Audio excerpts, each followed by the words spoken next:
We'll start in 5 minutes, just waiting for prayer to finish. We'll be on time, inshallah.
زياد فين؟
زياد ها؟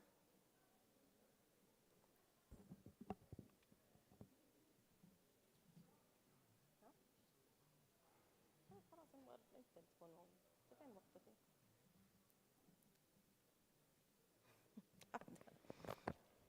طيب good evening ladies and gentlemen and welcome to our Congress. We'll start inshallah.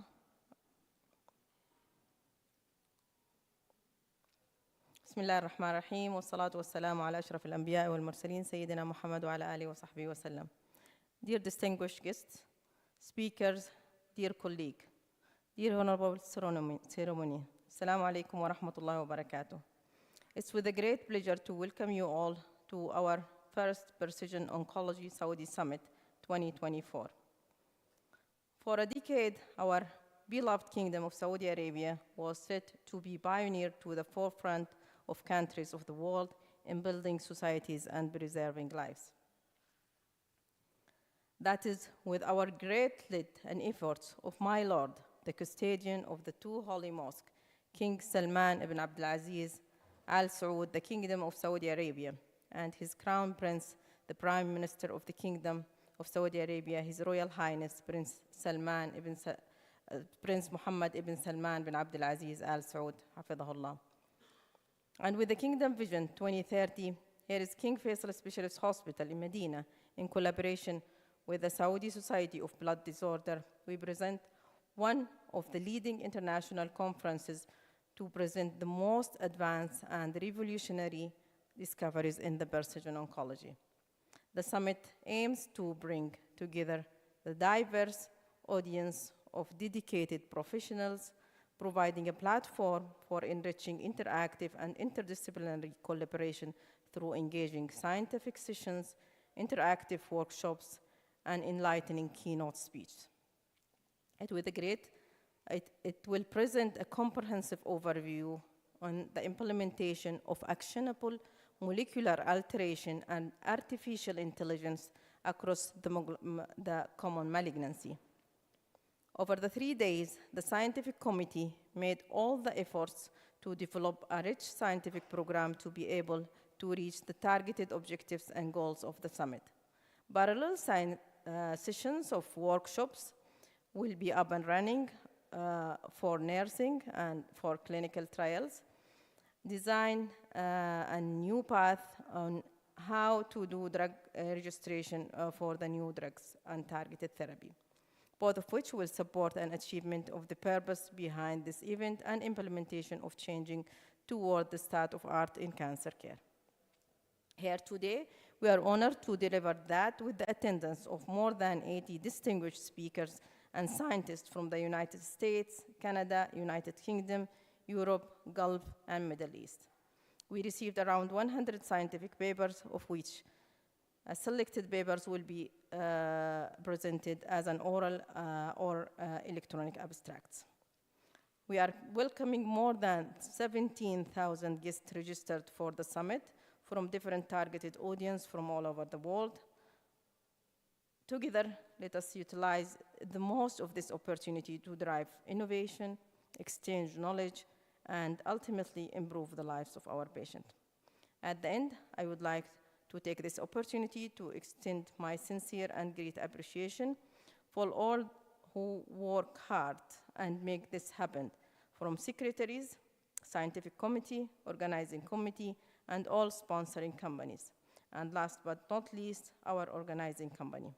Once again, we extend our great appreciation for your presence and welcome you all to this unique Saudi International Summit in our great city of Madinat Rasulullah sallallahu alayhi wa sallam in our beloved Kingdom of Saudi Arabia. And welcome to our summit, and we'll start inshallah, and I will hand it to Dr. Ziad Shibani, the chairman of the scientific committee, to elaborate on the program. Thank you.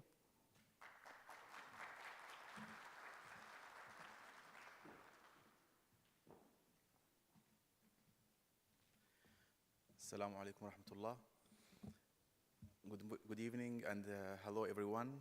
Dear colleague, distinguished speaker, welcome to the Precision in Oncology 2024 under umbrella of King Faisal Specialist Hospital, Medina. This evening, we will have 4 moderators, and we will start with a poster session, followed by 2 distinguished keynotes by Dr. Richard Lee and Dr. Rashid Muhammad, followed by 2 satellite symposium. So without further ado, I will invite Dr. Ahmed Liju, Professor Dr. Muharib, and Dr. Firas Al-Freih to start introducing the speaker, please.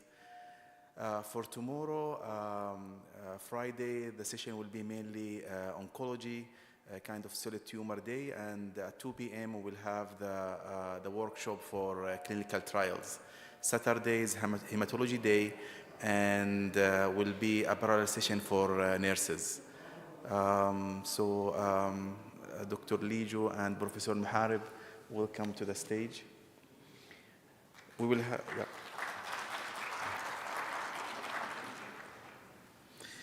So Dr. Liju is a pulmonologist and at King Faisal Hospital. Professor Muharib is a hematologist at King Faisal Medina. And we have also Dr. Muhammad Bayoumi, Dr. Firas Al-Freih. I don't think he's arrived yet from Riyadh.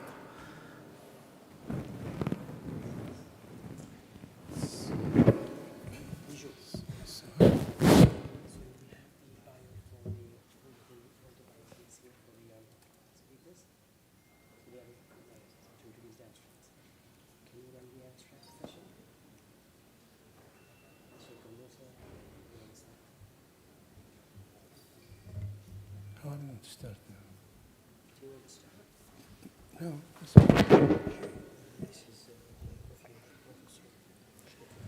Assalamu alaikum.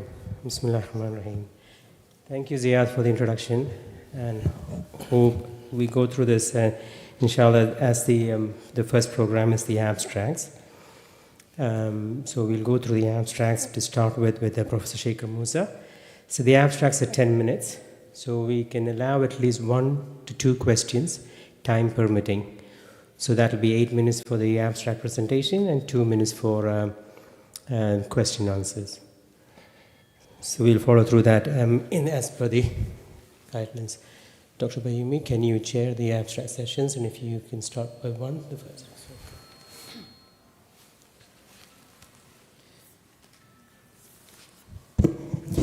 Bismillah ar-Rahman ar-Rahim. We'll start the first abstract. But I'd like to introduce Dr. the Prof. Shaker Musa. He's Nano Pharmaceuticals and the president of research.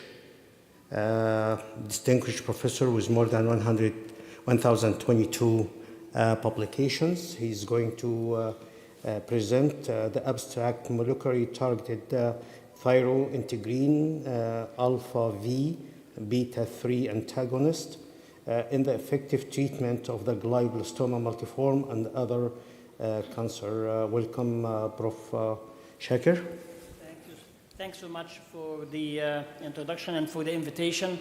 I'd like to congratulate the organizing and scientific committee and thank them for inviting us to come and in a way to this best place on earth, the Medina al-Munawwara. I'd like to share with you very briefly, this is going to be a highlight. I can spend an hour because we actually did the safety review meeting for phase 1 clinical trials, and we spent 2 hours in a way going over it. So I'm going to just give you a brief highlight in this 10 minutes, snapshots. The thyrointegrin alpha V beta 3 receptors was discovered by my group in a way in 2004, and we were able to develop a novel, in a way, high affinity, full antagonist for these receptors, which we utilized initially to conjugate to a polymer and make a nanoparticles encapsulating chemotherapy to deliver it into the target, which is a tumor site and the vasculatures. And this can be used for therapeutic modalities, targeted nanomedicine, precision medicine. But we decided to advance the molecule as such in the management of aggressive, highly vascular tumor like glioblastoma, recurrent glioblastoma, where there is clearly unmet medical need. But this can be also utilized in many other cancers where this receptor is highly overexpressed. This receptor is not in the active state in normal organs. That's why the safety and tolerability of this compound in human and in many studies that we have done is very high, highly tolerable and highly safe. This is a sketch for the receptors where the thyroid receptors colocalize with the integrin alpha V and beta 3. This is the external domain. I don't know if the pointer works or not. So you have the thyroid receptors which colocalize with the alpha V beta 3, and the natural ligand that we found out was the tetrac or thyromimetics that exist in our body, tetraiodothyroacetic acid. And we were able to modify this molecule, natural ligand, by conjugating it with a triazole polyethylene glycol to increase its affinity and a specificity for these receptors. And once you block these receptors, you can actually paralyze the tumor, where the tumor will not be able to proliferate, migrate, or metastasize. Similarly, this receptor is also overexpressed on the microenvironment of the tumor, the immune cells, and also overexpressed in the vasculature. So this molecule can provide a multimodal activity via its molecularly targeting of this thyrointegrin alpha V beta 3 receptors. This is first in class in human. Can I move to the next slide? Here it is. Can I move to the next slide? Here it is. The scientific rationale, we have a group of endocrinologists work with us, and we learned over the years that hyperthyroidism with increased level of T4 in the blood of cancer patient amplify tumor progression, and it actually worsen clinical survival of this patient. So there was many clinical trials conducted at the Cleveland Clinic with our collaborators when they do hypothyroidism by lowering the T4, using therapeutic modalities. There is an improved survival in many cancer patients. In our case here, the antagonist will block the action of circulating T4, and hence there is no need to decrease the thyroid hormone levels. Also, tyrosine kinase inhibitors, TKI, anti-cancer efficacy is linked to hypothyroidism. There is about 30% of the TKI patients who respond develop hypothyroidism. And the non-responder, 2/3 of the patient, if they don't develop hypothyroidism, they are not responders. So this is a side effect, but it's actually a flagship to responder versus non-responders. So we are also thinking that maybe our molecule could be used with a TKI, 2/3 of the TKI patients who do not respond, to improve the responsiveness. So this receptor is expressed on the cancer cell and rapidly dividing blood vessels and the microenvironment of the tumors.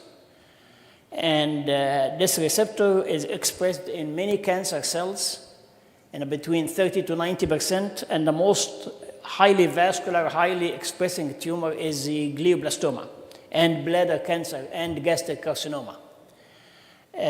This receptor amplifies tumor progression, accelerates tumor angiogenesis, and promote metastasis.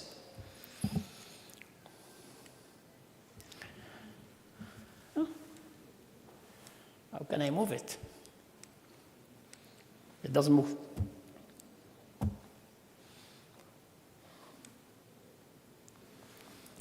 My 10 minutes is is going to be eaten here. Oh, this one, okay, good. Oh, laser, okay, good, thank you. Yes.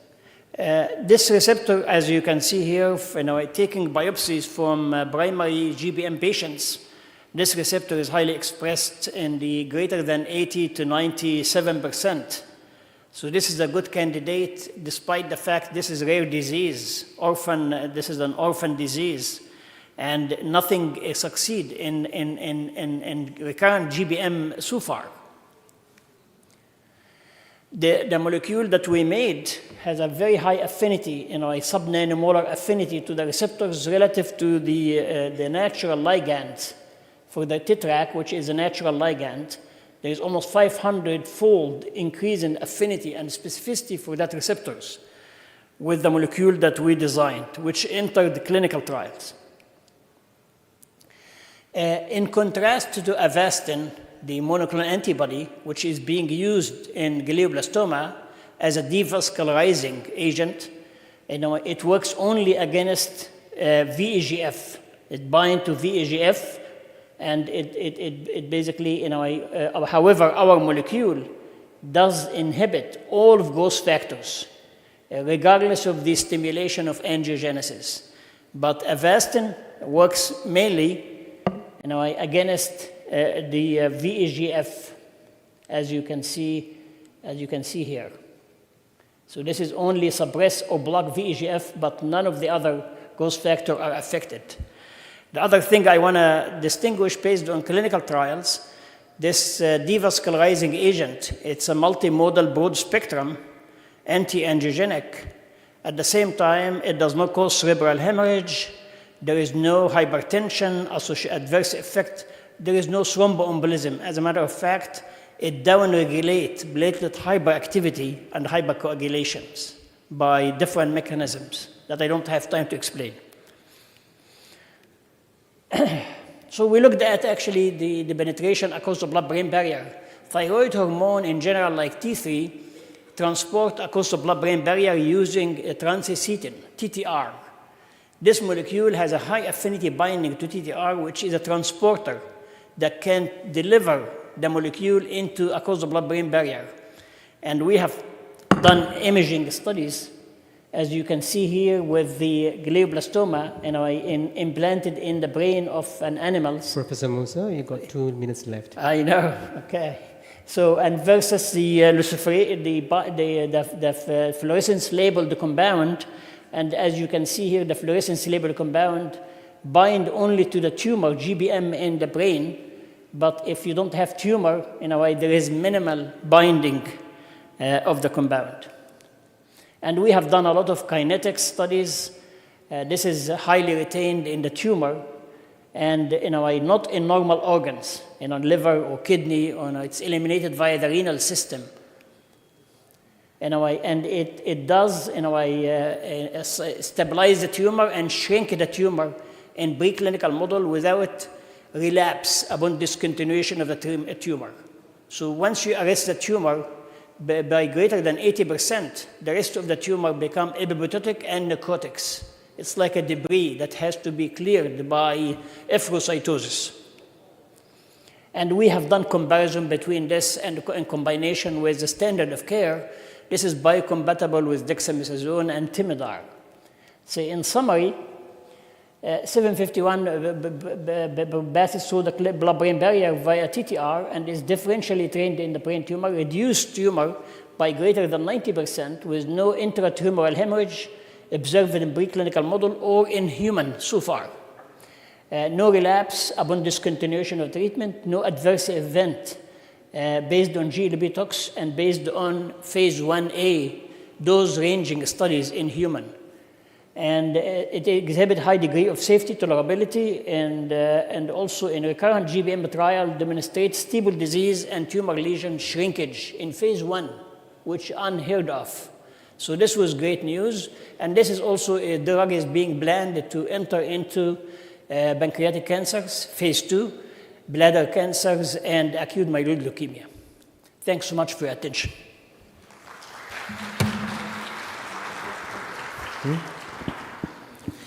Thank you very much, Prof. Shakir.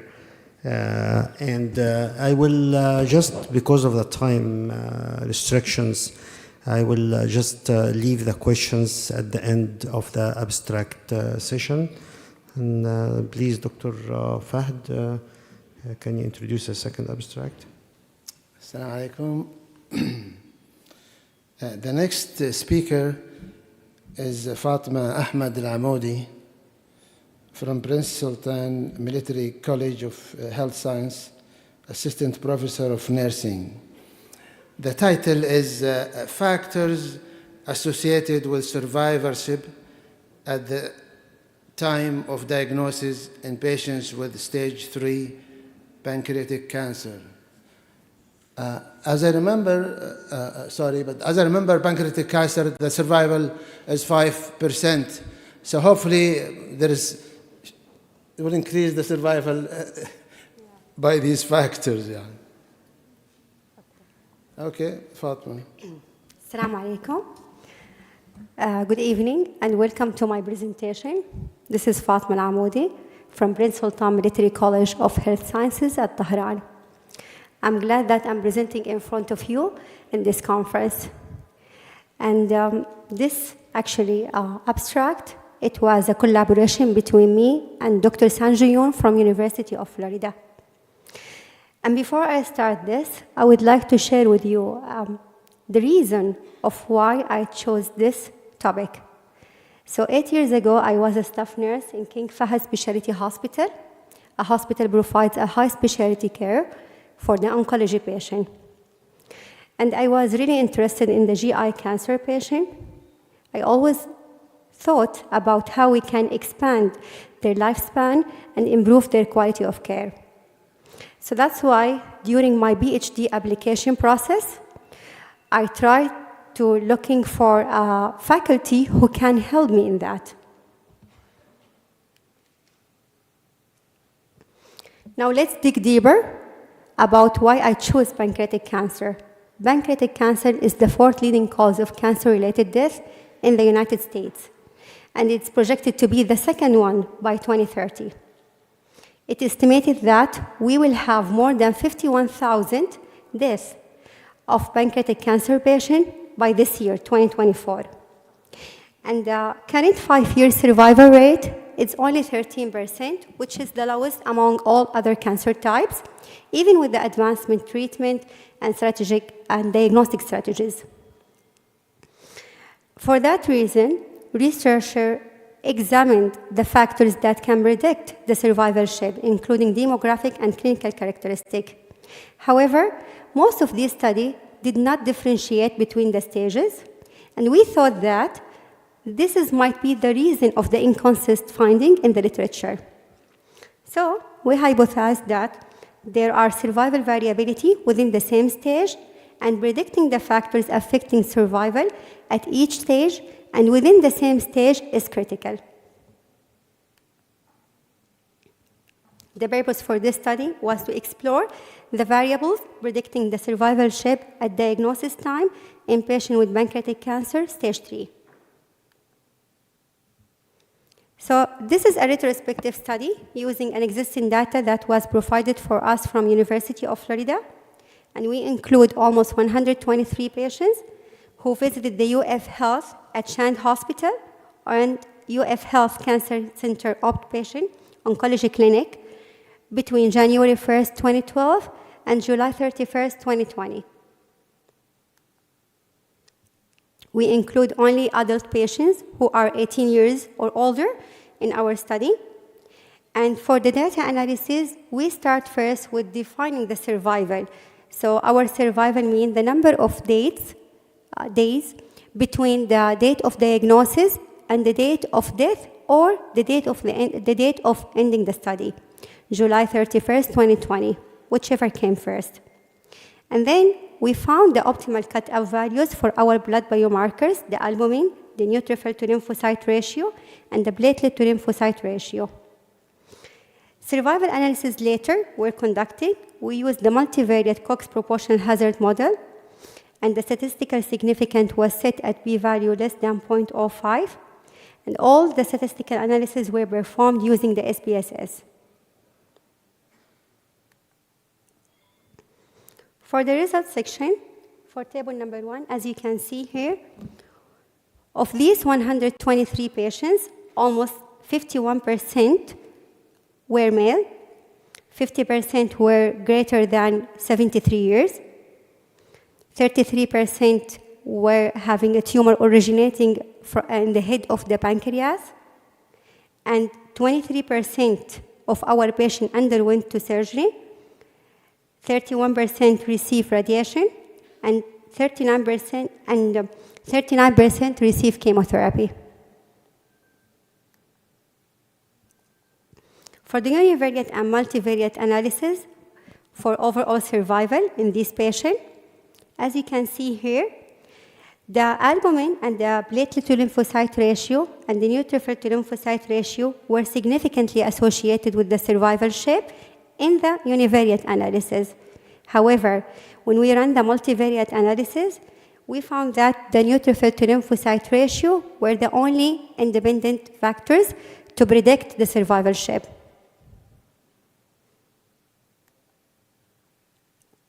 Also here, we ran the Kaplan-Meier curve of our survival, and you can see here a patient who has the neutrophil to lymphocyte ratio less than 4.72 were significantly living longer than the patient who has neutrophil to lymphocyte ratio equal or greater than 4.72. We are reaching now the conclusion.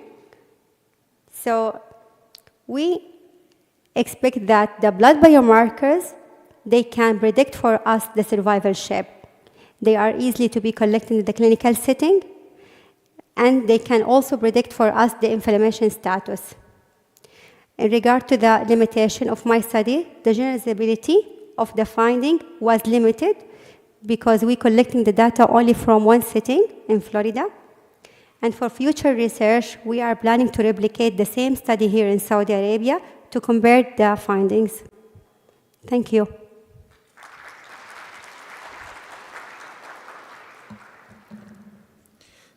I think that we do have 3 minutes for discussions. If there is any questions to Dr. Fatma.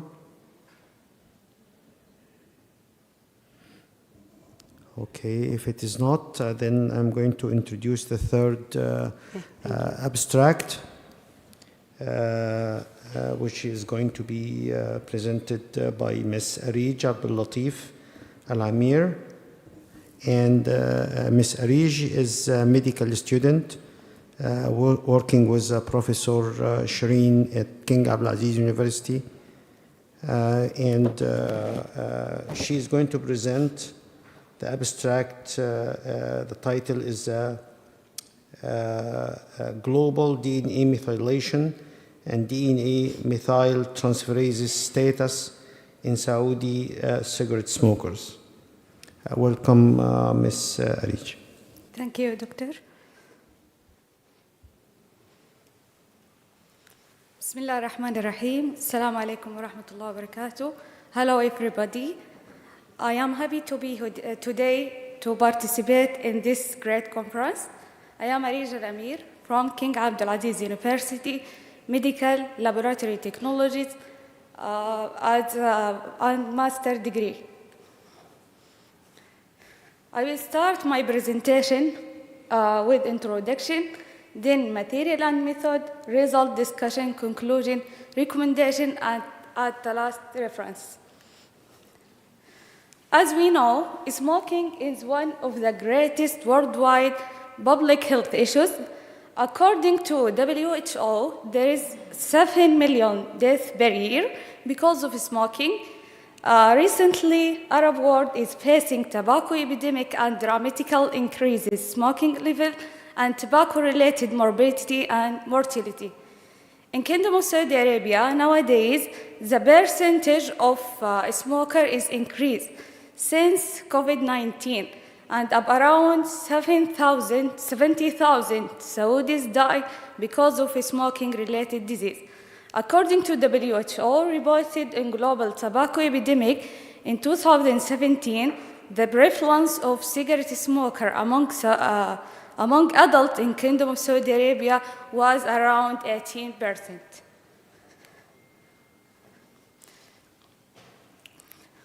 At the beginning, I will talk about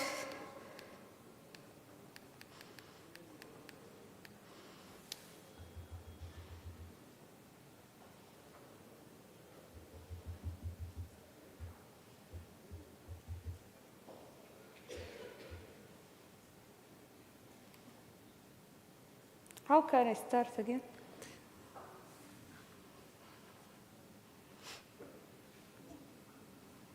Somebody to help Miss Rish, please.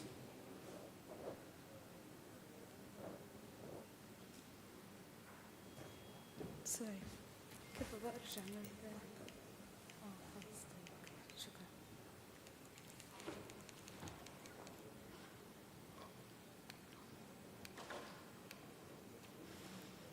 First, I will talk about brief introduction about epigenetic and DNA methylation.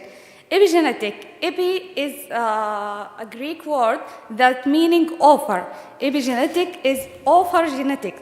It is a mechanism that alters gene expression without altering the underlying DNA sequence. There is two mechanisms of epigenetic: histone modifications and DNA methylation. In our study, we concern on DNA methylation.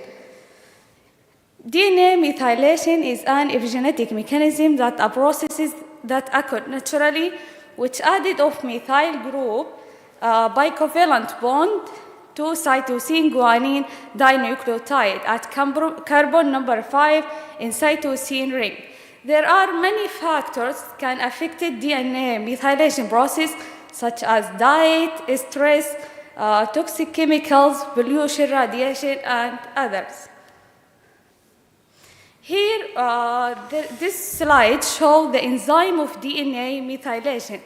There are three classes of DNA methylation enzymes, which call it DNA methyltransferases, which is first class DNMT1, DNMT2, and DNMT3.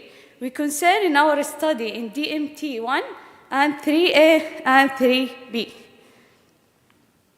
Our study objective to study the impact of smoking in terms of duration in year on DNA methylation and DNA methyltransferase in Saudi cigarette smokers, both male and female, and to explore the effecting of smoking in DNA methylation status. Also explore and help researchers to underlining the molecular mechanism linking between smoking and related diseases. The study also is expected to raise the awareness of Saudi communities toward of the risk of the smoking. The material and method of our study, we follow a case control research design, which is the strong design and the best for causality. Sampling method, our inclusion criteria, Saudi smokers, which ages from 2 to 60 years old, and healthy individual. Our inclusion criteria, smoker who use water pipes or electronic cigarettes, people under smoking cessation, and non-health smoker who have chronic diseases or heart disease. We took about 74 Saudi participants, 37 as a smoker, cigarette smoker as a cases, and 37 as control. We took edita blood sample. After that, we centrifuged the sample, took plasma, and taking plasma for measuring the concentration of enzyme by ELISA-linked immunoassay with sandwich technique. To determine the level of enzyme of DNA methylation, 1, 2, and 3, we use the kit, ELISA kit from ELK Biotechnology Company, to concentration of DNA methylation transferase enzyme. The specimen is proportional to the color change, was measured by spectrophotometer at wavelength 450 nanometer. After that, we read our plate under ELISA reader from biotech company, and we plot the standard curve by using gene software. Our standard concentrations on the XY and the absorbance on the X-axis and the absorbance on Y-axis. Our results show the mean of DNA methylation enzyme concentration in cigarette smokers was significantly higher than non-smokers, and the p-value was less than 0.05. We did more than one correlation between the enzyme concentration and other variables, such as smoking duration, and we found significant positive correlation between enzyme concentration and smoking duration. Other correlation we did, the cholesterol level and the enzyme concentration. We found also significant positive correlation. The third correlation with triglyceride and concentration of enzyme, also significant positive correlation. The fourth correlation we did between glucose level and DNA methylation enzyme, we found non-significant correlation between them. There are more than one previous study. In 2018, one study which studied the causal effect of smoking or DNA methylation in peripheral blood, and the finding of the study. 2 minutes left. The finding of the study has causal effect on smoking has causal effect on peripheral blood DNA methylation. Other study in 2020, the study was looking for quantity level of global DNA methylation and hydroxymethylation across oral epithelial cells and exposed to tobacco smoke, and it was suggested the smoking was involved DNA methylation level. The last study in 2021, the study aimed to create a global map of DNA methylation and gene expression change causes by tobacco smoking. The study concluded that a smoker and non-smoker has different distribution, better in hyper and hypomethylated area. Our conclusion, the previous study showed DNA methylation enzyme elevated in a smoker rather than a smoker. The previous study finding is corresponding to our study, and our result has a strong association between smoking and smoking duration. The high concentration of enzyme expression indicated the cigarette smoker led to epigenetic change and regulating the expression activity and maintenance of methyltransferase. We suggest our study needed additional supporting study, such as creation of global map of DNA methylation and gene expression change. Saudi Arabia governmental did many action to reduce the smoker percent by adding the tax up to 100% and prevent smoking in public area and governmental and affiliated facilities, and also raised the awareness by giving some programs which coordinated by Coordinating Committee for Anti-Smoking Association, which happened periodically in different cities. Saudi governmental improved the quality of healthcare service to achieve its vision of 2030. I hope from my study the number of smokers will decrease and my society become more aware and healthier. This is my reference. Thank you for all. Thank you, Ms. Arish. Excellent presentations. And again, there is a time restrictions here, so we'll leave the questions at the end of the abstract sessions. Okay, thank so you. Dr. Fahd Al-Muharib will present the next. Thank The you. next speaker is Farid Ahmed, King Abdulaziz University Scientific Genomic Center. The title of the talk, Targeting MAPK and CDKs overcoming venetoclax resistance in AML cell lines. Now, venetoclax is one of the drugs that you could use anywhere, but with little success in AML. So hopefully he will tell us how to succeed in venetoclax in AML. Go ahead, Fali. Thank you so much for the nice introduction. Assalamu alaikum wa rahmatullahi wa barakatuh. Yes, I will present my work, which is dealing with venetoclax resistance and our findings on this. So just for a brief introduction, I would like to show here what you see on the screen is an acute myeloid as a normal blood film, and when the acute myeloid leukemia results from abnormal accumulation of these immature blood cells in the bone marrow and peripheral blood. AML or acute myeloid leukemia has the worst 5-year survival rates among all leukemias. So that's a major concern actually. What we have for treatment is usually these which are listed here, which is conventional chemotherapy, bone marrow transplantation, targeted therapies, which are coming up in the last 5 years even more strongly, and use of monoclonal antibody therapies. But a major problem in acute myeloid leukemia is the relapse after treatment. And in case of targeted therapies, the relapse is even more pronounced and it comes back more strongly. This is a slide which shows you the recent or the timeline of therapies developed against acute myeloid leukemia, particularly for the elderly AML patients. And you see in the last 5 years from 2017 onwards, a lot of new drugs have been approved. Among these is one of the drug which is called venetoclax, which we are going to speak today about in detail.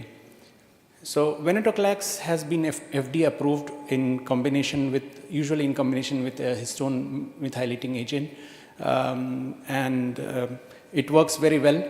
But there are cases of resistance coming up. So this slide will guide you how venetoclax induces apoptosis or induces cell death in leukemic cells. So here what you see in the picture is a mitochondria, and inside the mitochondria there are these red dots which are called cytochrome C. And to induce mitochondrial mediated apoptosis, the cytochrome C has to leak out from the mitochondria and then induce apoptosis. So usually what happens is that venetoclax is going and binding to BCL2, and then BCL2 releases BIM, which goes and binds and activates a protein called BAX. And what this BAX does is that the BAX will generate a pore in the mitochondrial membrane and release the cytochrome C, initiating the apoptosis. So there are certain known mechanisms of venetoclax resistance which are listed here, which includes upregulation of MCL1, decreased affinity of BCL2 to venetoclax, so venetoclax doesn't bind to BCL2 anymore, or downregulation of certain pro-apoptotic proteins, and including inactivation of BAX gene. So in our lab, we generated venetoclax resistant AML cell lines, and you can see in this graph, I'll just guide you one of these graphs. So a graph which is falling early means the cells are sensitive, and the graph which is falling late or shifted to the right means these cells are resistant.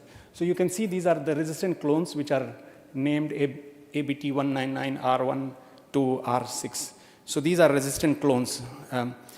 The main purpose to generate the resistance in our lab was to understand better further more mechanisms of resistance, and also more importantly to find ways how to overcome this resistance. So when we looked further, we did not find any known mechanisms which were reported by that time in our cells. For example, there was no upregulation of BCL-XL by flow cytometry, which we see on this graph, or MCL1 gene which is reported. It was not found in our case. So, and what was even more surprising was that venetoclax resistant cell lines that we developed were also resistant to other BCL2 inhibitors, for example, ABT737 or even MCL1 inhibitor. So they were resistant to the whole, the drugs which are against the BCL2 pathway. And that was quite surprising.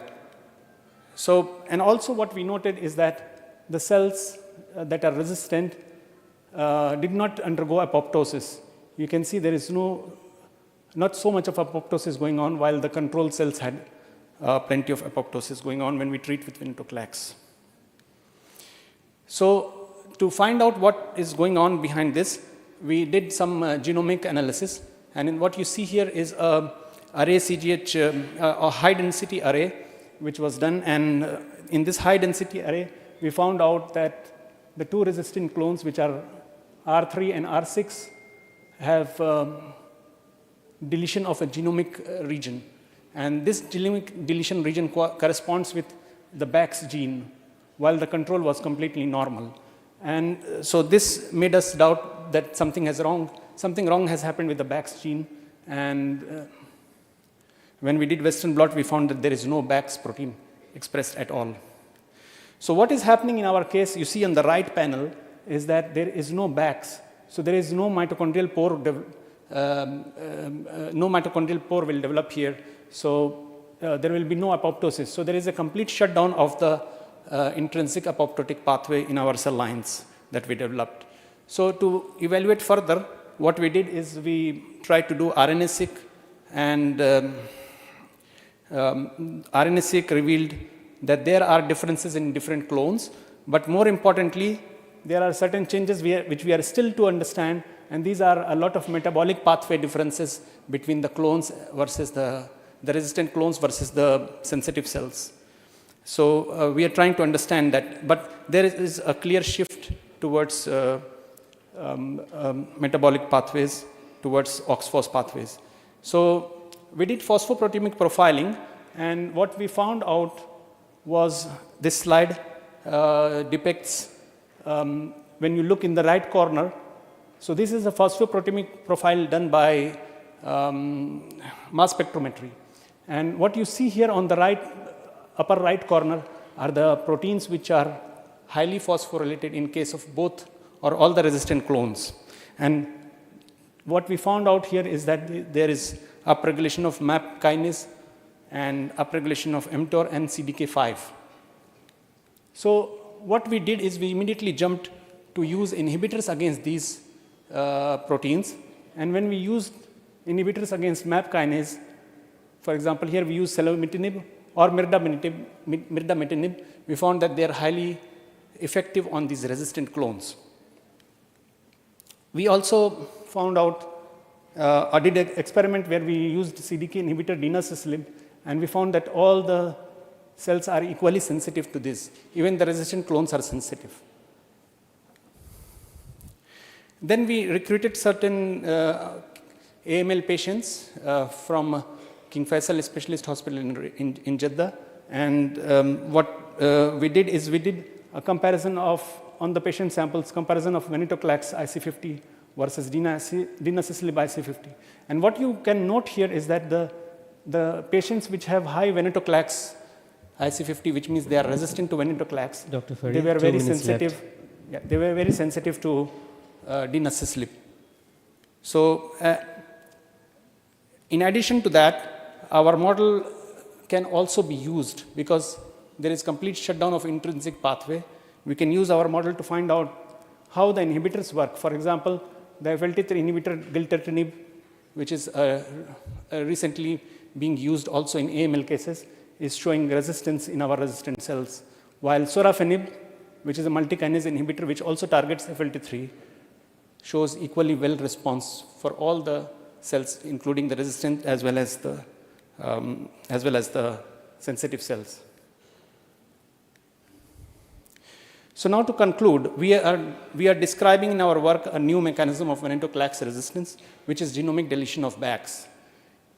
And since BAX shut down the intrinsic apoptotic pathway, it is a very important member, and the cells completely become resistant to apoptosis. So RNA sequencing and phosphoproteomic profiling revealed certain kinases which are highly upregulated. And when we targeted these kinases, they are able to circumvent venetoclax resistance. Dinacislib, as you saw in the last few slides, were also effective on treating certain AML patients ex vivo in the cell culture. What we aim for the future work is to develop patient-derived xenograft models of venetoclax, for which we are collaborating with KAUST and trying to develop these patient-derived xenografts so that we can use them for these drug resistance studies. Thank you so much.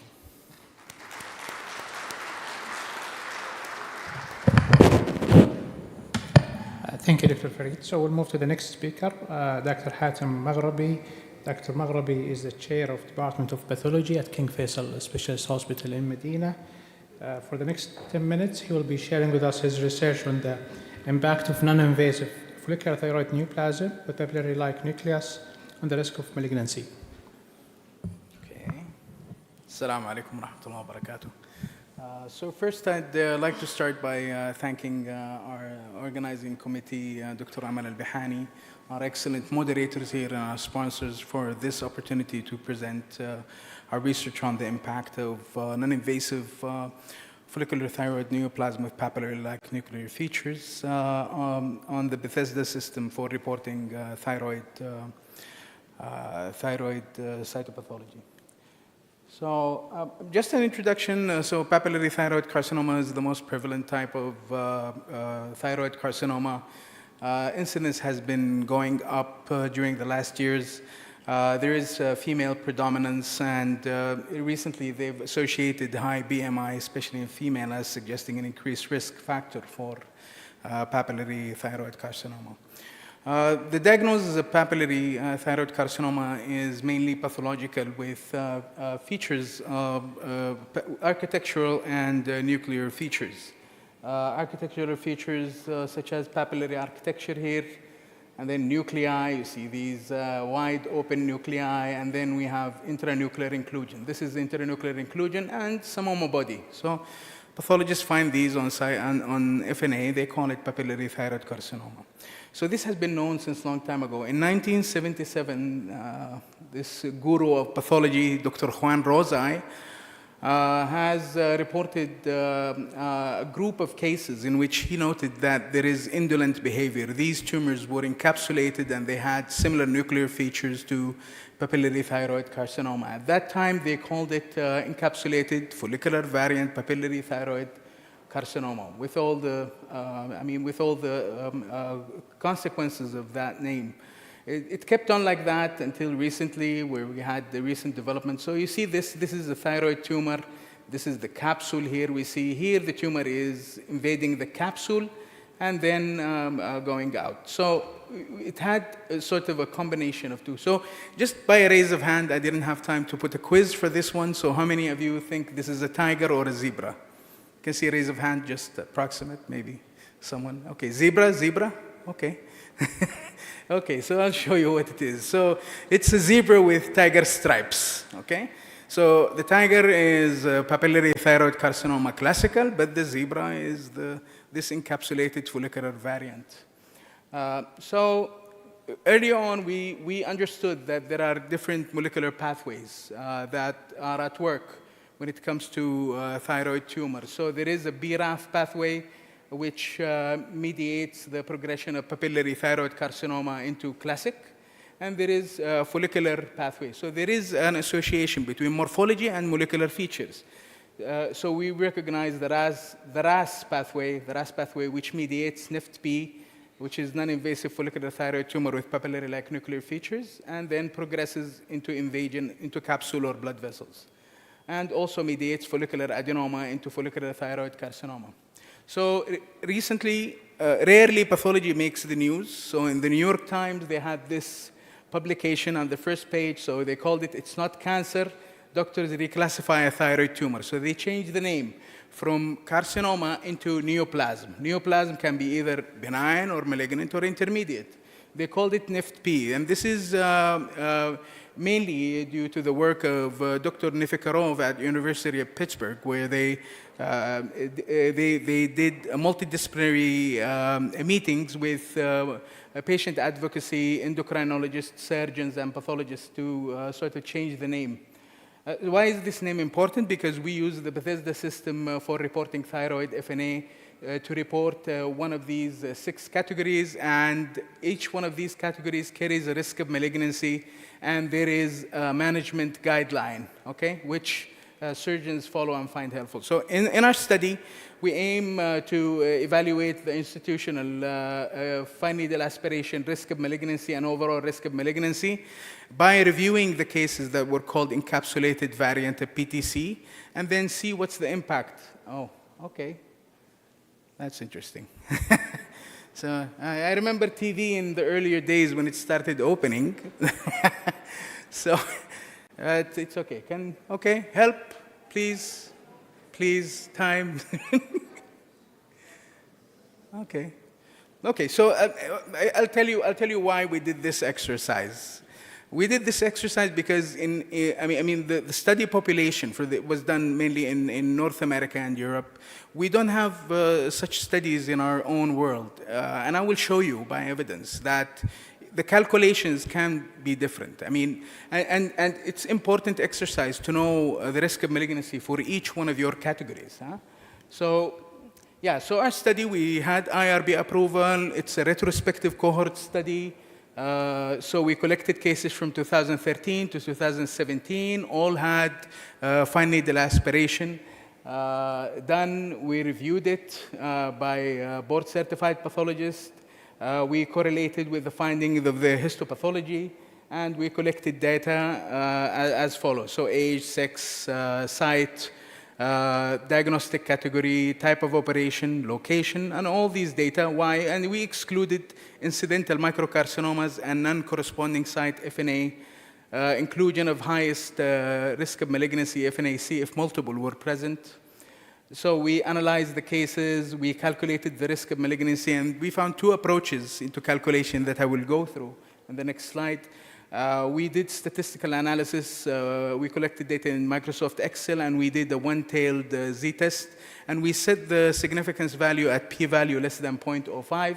So these are 2 methods of calculating risk of malignancy, so risk of malignancy and overall risk of malignancy. So in the first one, number of malignant cases are histopathology cases are divided by a denominator of total number of surgical resection, while in the overall risk of malignancy, the denominator is the total initial number of FNAC. Each one has its pros and cons, but we include both in our analysis.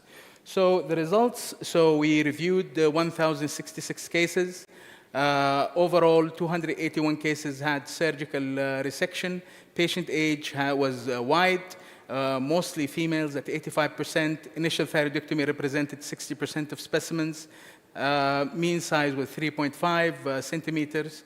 So after excluding the NIFT-P, our risk of malignancy for the benign category decreased.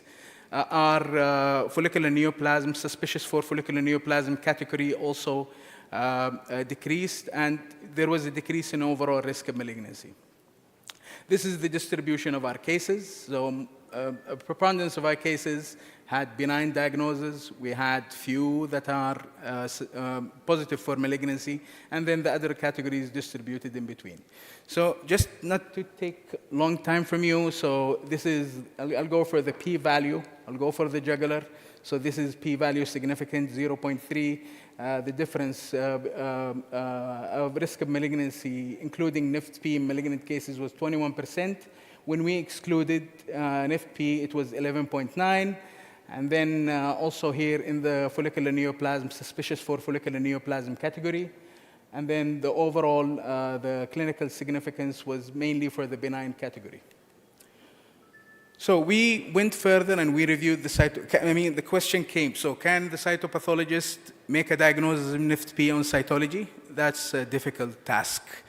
Why? Because we base it on the architecture, on the resection specimen. But we attempted that, and what we found when you compare to other literature is that presence of microfollicles is most relevant feature, presence of microfollicles and absence of sheets, absence of papillae, or rare or absent pseudo-inclusion directed toward NIFT-P on the surgical diagnosis. So that's an important fact to remember when you're trying to explain the findings of the Bethesda system to a patient. You only have a minute and a half left. Sure. So with the Bethesda system started in 2007 and then went into a second edition and the third edition, which most recently last year. And now they devised a molecular testing as part of the triage for the fine needle aspiration. Oops. Okay, as part of the triage for the fine needle aspiration. And so they included molecular testing for the atypical category or follicular neoplasm category because of the pathways I talked about already. So in conclusion, the introduction of NIFT-P has had an impact on the risk of malignancy in the Bethesda system, namely in benign and follicular neoplasm. So it is a crucial tool in the management of patients with thyroid nodules. And still, the limitation of our study is the number. We did not do molecular assessment. Maybe that's something we can add on. And there is a prospect of referral bias because it's an oncology center. And thank you very much.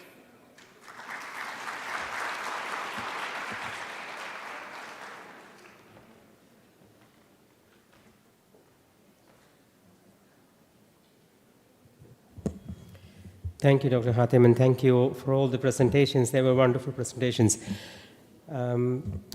So because of the interest of time, I think we'll just move on to the next session. So those who presented are still available around, so if anyone wants further discussion, you will find them in person, inshallah. So the next one is the keynote speech, which is Professor Richard Lee from United Kingdom.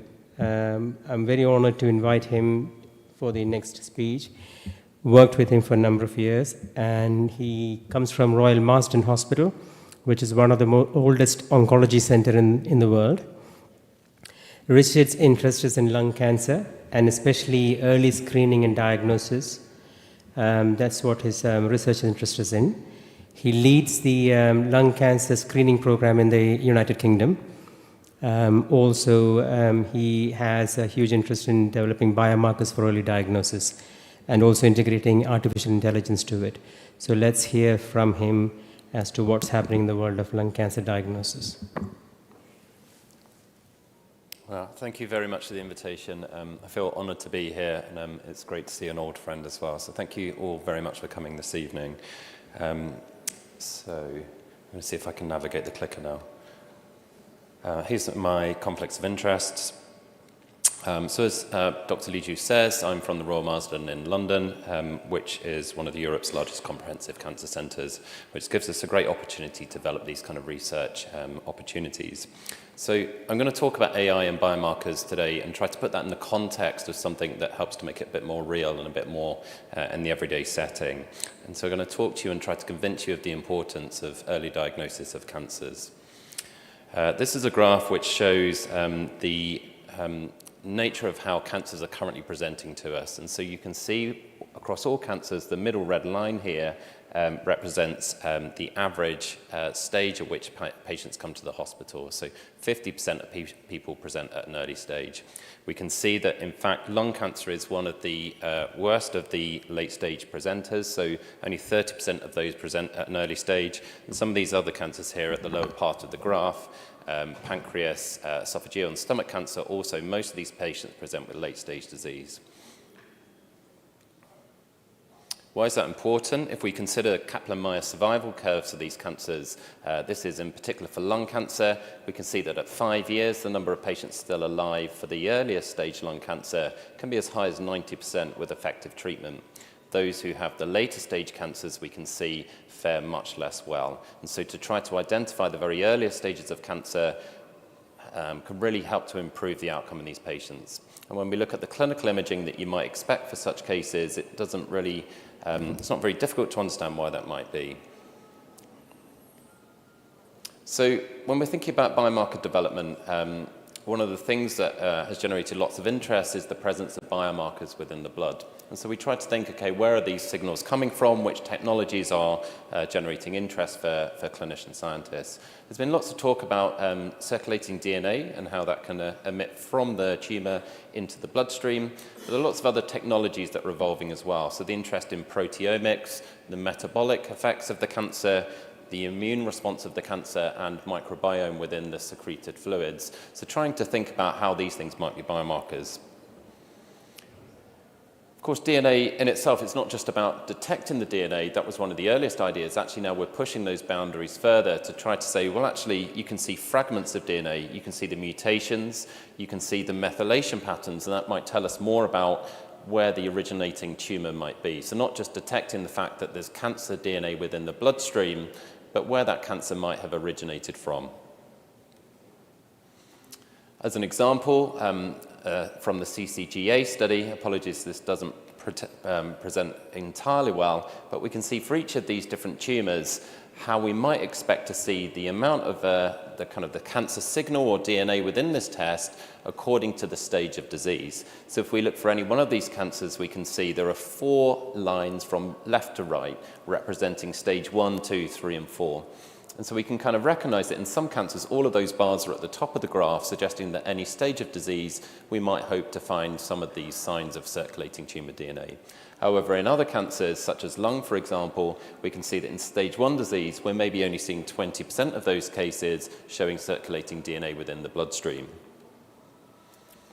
So trying to think about how we might apply that in a setting where perhaps we've got more chance of success. So many patients perhaps come to the hospital with hemoptysis, and they will end up in the lung clinic, and it might be a straightforward route to diagnosis with a bronchoscopy. Other patients might have a lump and perhaps a breast lump, and that would be obvious to go to the breast clinic. In fact, many of these patients present with much more vague symptoms, so cancers that can be hard to diagnose. And in some series, perhaps 1 in 6 patients might be seen 3 times by their GP, their primary care doctor, before arriving at the hospital and specialist clinics. And perhaps that's an opportunity that we can speed up the diagnosis. So perhaps when they present for the first time, they might be stage 1 or 2, potentially a curable cancer. By the time they've navigated multiple clinics, seeing different specialists, perhaps by then they have a stage 3 or a stage 4 cancer that is much more difficult to treat.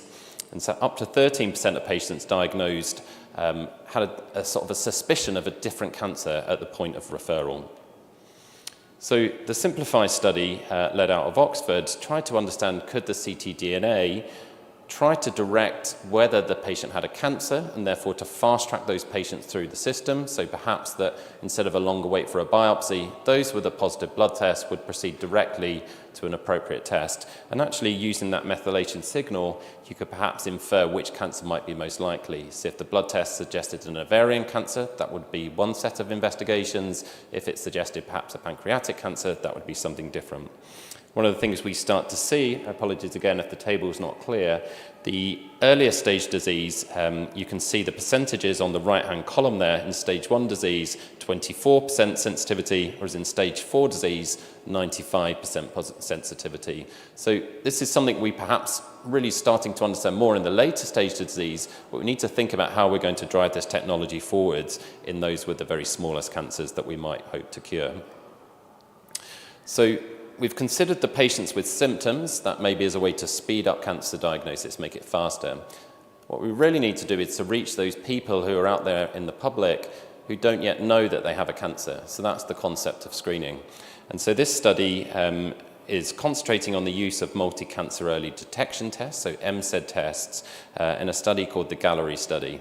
This is a very large NHS-based study, so the National Health Service-based study, to try to understand if you take a test group who were entirely healthy, perhaps at higher risk because of age and smoking history, they have a blood test. If the cancer signal is detected in that blood test, they would be informed and they would go on for diagnostic testing. There's another group where no cancer signal is detected, that's not shared, and there's another control group where we don't understand what those results will be kept for later. So essentially trying to screen the healthy population who might be at higher risk to see, can this blood test detect a cancer early? We're hoping for data to come from this study this year, but what we have from the US is the Pathfinder study, which replicates a very similar study design in the United States. So on the graph as it comes down, so the first graph on this side, on the left, we can see there are 36 cancers have been detected in this population of 6,000 people. So that's the first thing to say. This is a very large number of investigations that has to be done in order to find the very small number of cancers. There immediately comes the implications of cost and how to manage the logistics in this very large cohort of patients. Well, healthy public.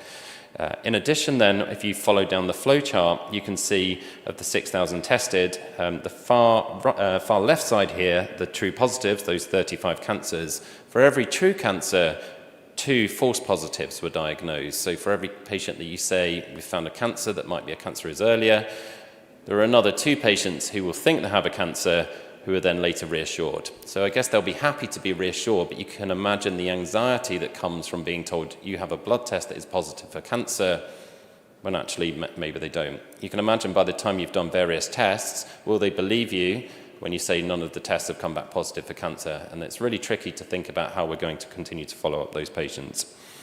In addition, for each of those true positives, we can see 35 true positives and 86 false negatives. So in that system there are patients that will be told they don't have a cancer that in fact do. And this is still quite early days, but with the concerns about the early stage cancers not generating such a strong signal, this is a really important area that we can really try to understand how can we push this technology forwards.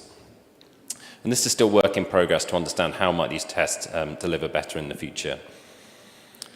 The other thing to say about these tests is we're trying to diagnose any kind of cancer. And obviously we do already have screening programs in most countries to identify cancers that we know how to identify through mammography, perhaps through cervical screening. And so those cancers need to, in those screening programs, sit alongside this liquid biomarker approach. I'm going to talk a little bit about lung cancer because it's an area I'm very passionate about. In the UK, we are developing a lung cancer screening program on the basis of a targeted approach where we use low-dose CT scanning in people who have a heavy smoking history. We have approached 1 million people in the UK, we've assessed their risk, and we are now starting to see on this green graph about 100, 150 cancers diagnosed per month. Since the outset, about 2 years ago, we've diagnosed 3,000 patients. These patients have been about 60% at an early stage, another 60% stage 1, another 15% at stage 2. So 3/4 of them at an early stage. If you remember that first graph I showed you where 30% of people are currently diagnosed in early stage in lung cancer, then we've really got an opportunity with this approach of making a real difference in lung cancer. And the same is likely to be true in the future of other cancer types if we can identify the high risk groups, if we can identify the right tests. And so perhaps the blood test offers a way to sort of think about this problem in a different way. However, when you think about, let's say, 1,000 individuals that have been screened by this program, all of these green people will have a normal scan and be completely reassured. So that's good news for them, they're reassured. However, if we think about the logistics, that's a very large number of people to subject to scanning in relation to the number of cancers diagnosed. So you wonder if there's something about one of these blood tests that could help to direct us towards those who are most likely to have cancer and not burden those who have had the scan who are much less likely to have cancer. Of those 1,000 screened, the pink group here have a slightly greater concern because those patients will have something on the scan that perhaps might be a cancer. They have a further scan and all the worry of coming of a potential positive result. 13 of those might even need to have a biopsy and then later found not to have cancer. So if you're a general member of the population, you're called for a scan, you're told you need another scan, you might need a biopsy, that can generate a lot of anxiety. And so trying to think about how we don't discourage people from attending this program, which may be a very important benefit for those who do have cancer. Now, the numbers here who will be diagnosed with cancer, a small number will not die or will live longer because of the screening program.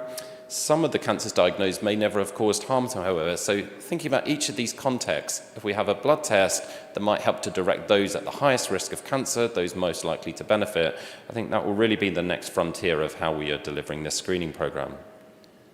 To give you some examples, the Summit study in North London, UCL, has started to understand how that same blood test I showed you for the Gallery study, the multi-cancer early detection test, might fare in this kind of lung cancer screening program. I'll draw you back to that graph on sensitivity. However, if I showed you just now that 60% of these patients will have a very small stage 1 lung cancer, you can see that perhaps only 20% of those might be detected by the blood test. So now we need to think, okay, perhaps it might be useful for the stage 2s, it might be useful for the stage 3s. Maybe there's a way that we can use that information to narrow the number of people who need the scans, but still achieve that same benefit. I think it's also interesting to think about the nuance. Again, this isn't just a blood test that can detect cancer. Maybe we can do more with these things. So this is some data that you may have seen in other settings. So thinking about the evolution of cancer and the mutations that arise as you start from the very earliest moment in cancer in early stage to the later moments. So if you think about, we just take a slice through this in detecting circulating DNA, what might that tell us about how different cancers are evolving? How do we change our ability to detect that when we're simply taking a snapshot through the evolution of these tumors? Considering the problems that we might face with DNA, there's lots of interest in all of these other modalities. So for example, the Integral study based in the team at IARC in France are trying to consider where proteomics comes together. We are doing some work looking at the immune response to cancers. So some molecules we heard earlier might be pro-inflammatory. Other molecules may actually be more of a suppressive approach. So we see some cancers, perhaps early stage lung cancers, can regress, and there might be an immune component to that. So trying to measure the factors that we can detect in the blood might be an earlier signal. So if we say that we can't see those very earliest cancers in a blood test because they don't shed enough DNA into the bloodstream, perhaps if we can see and measure whether the immune system has been exposed to those cancers at a very early stage, the immune response might be a more sensitive way to detect these things. Now, this approach and these approaches have been tried before, and I think that's an important thing to say about this process. We're still trying to learn about how we do these biomarkers. You know, years will pass and we will hopefully start to develop things that we can affect clinically, but I think we've still got quite a long way to go. This particular study, when it was repeated, so essentially trying to understand if autoantibodies circulating might show you that there was a cancer there. Initially, the responses looked encouraging because we had this group that had a blood test, they would have a CT scan, and then the rate of lung cancer was high in that group, so we suggested it might be effective. Actually, when you come back and look at the blood test in a different group, you can see the sensitivity was only 15%. Now, one of the key designs here, apologies, this pointer is not working so well, but you can see on this column here, they have identified a high-risk group based on their smoking history. If the blood test was positive, they have a CT scan.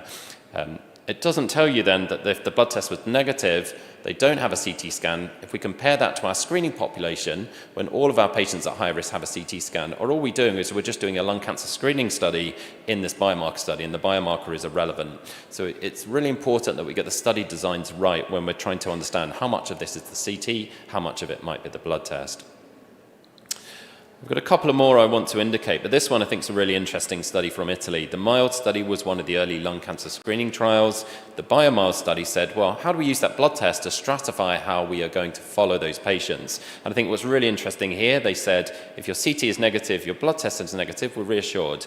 If your CT is negative, but your blood test is positive, we want to do a closer follow-up, so we'll see you in 1 year as opposed to 3 years. If you have a positive CT scan with something indeterminate, it's not a cancer but looks a bit worrying, and you have a positive blood test, you come back in 3 months. And you can see in these incidence curves, the red line where you have a positive CT and a blood test, we could see there are lots of cancers in that group. When you have a positive CT but a negative blood test, there are fewer. And when you have a negative CT and a negative blood test, then that's much more reassuring.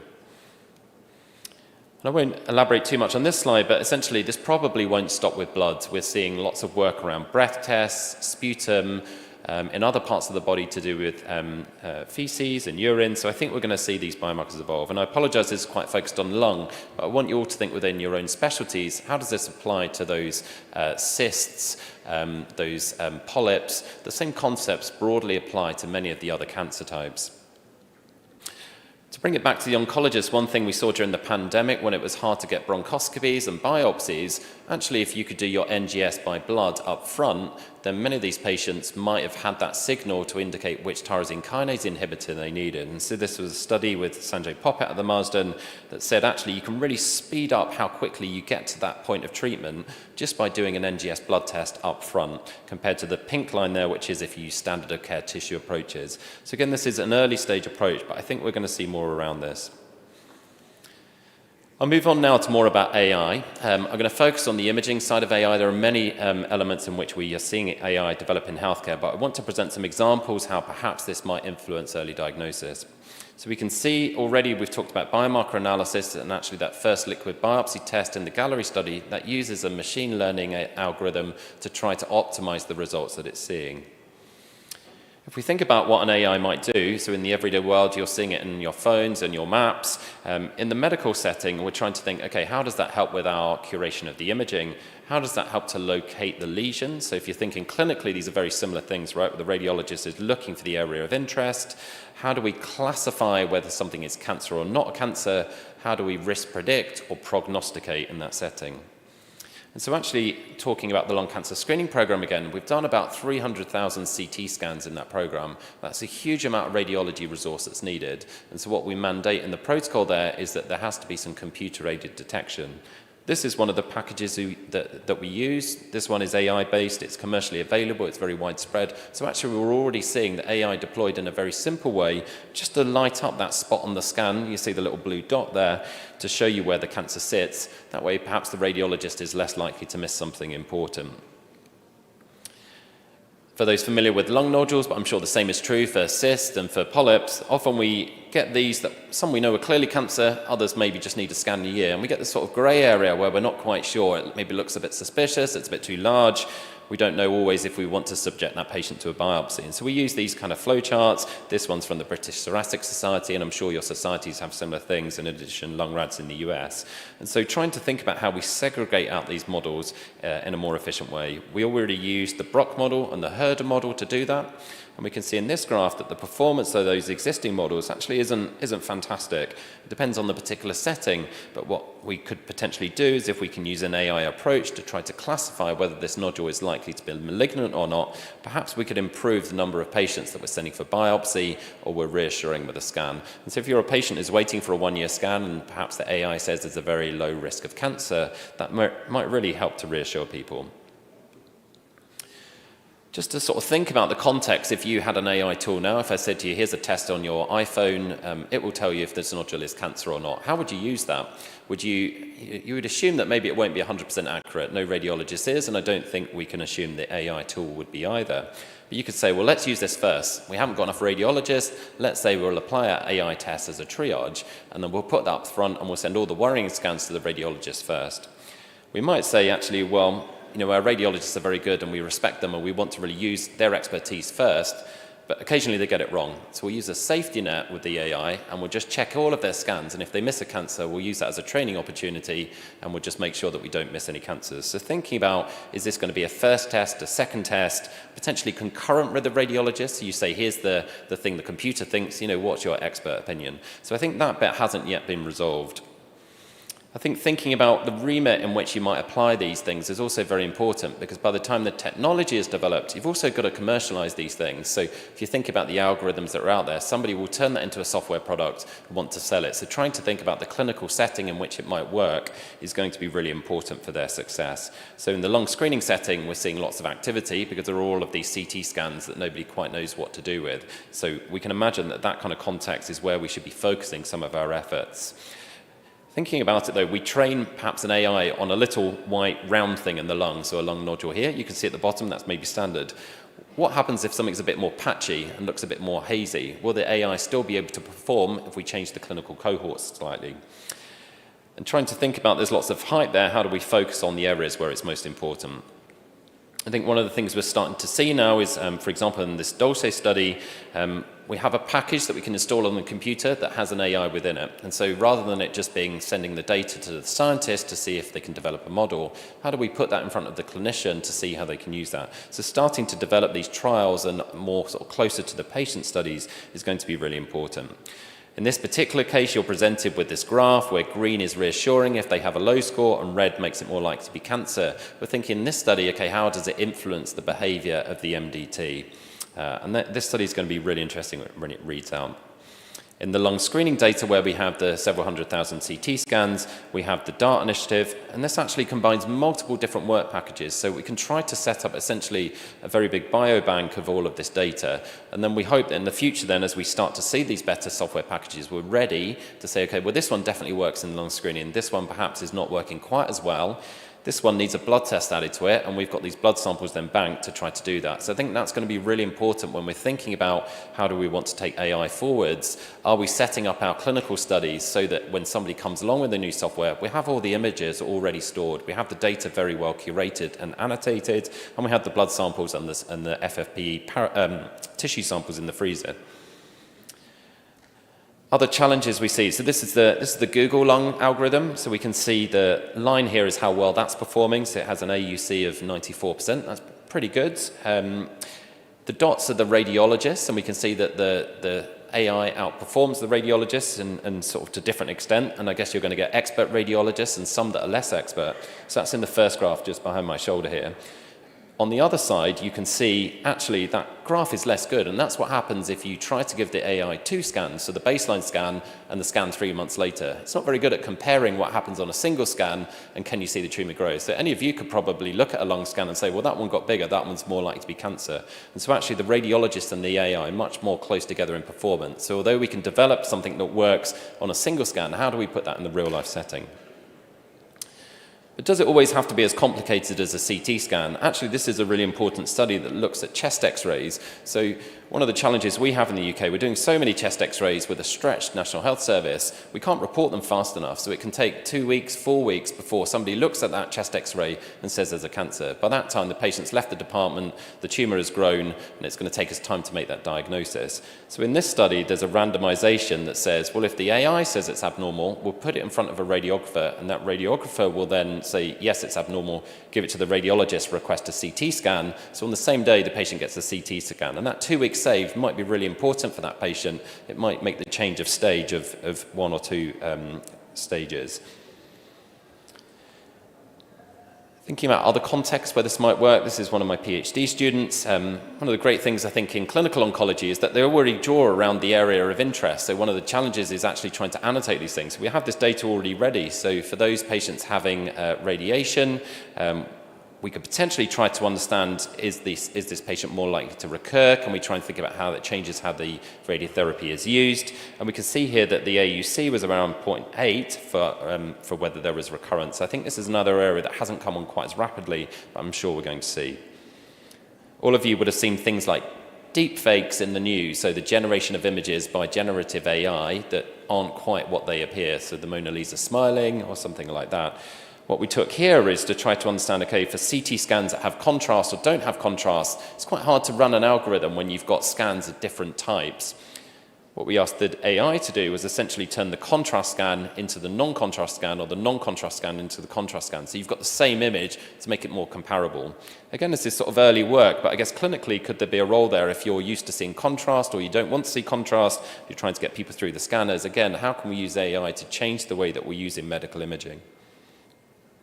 As we get towards the end, the other thing I think is an untapped resource. There's all these wonderful things the radiologists write in their reports. So you think about all that expertise. It's not structured in any way in most settings. You know, they write very sort of eloquent descriptions of how the features appear on a scan. How can we give that information to the algorithms that we're developing? And I think simple natural language processing approaches can be used. Here we've just looked for the word nodules in the scan. We've looked for words that say, is it in the lung? We've looked for other words that say this might be suspicious or non-suspicious. We can therefore go through all of our historic records, classifying whether these patients have lung nodules that might be a lung cancer, whether something's metastasis, whether something is benign. And so you think about simple evaluations and audits, then become much more automated.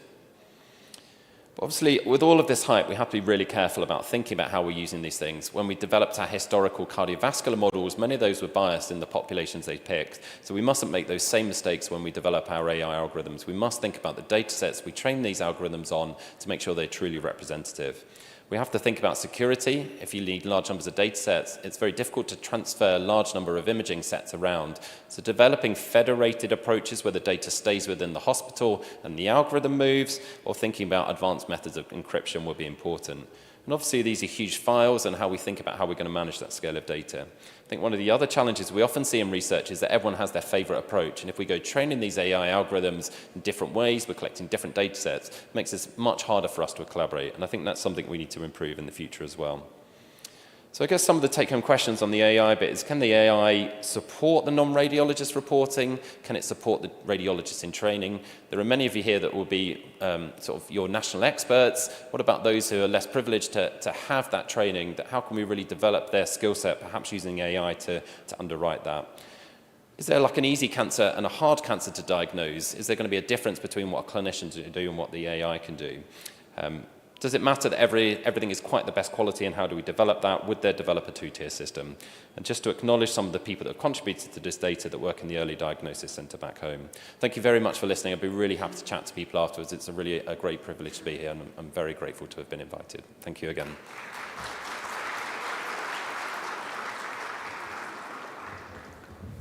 Thank you very much, Richard, for that really excellent speech. Any questions from the floor? We've got time for at least 2 or 3 questions.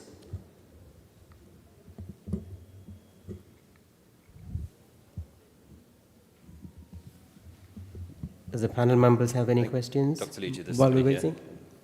Sorry? Is anyone? Sorry, did I miss? Somebody here. Yeah. There's a microphone coming. Can we?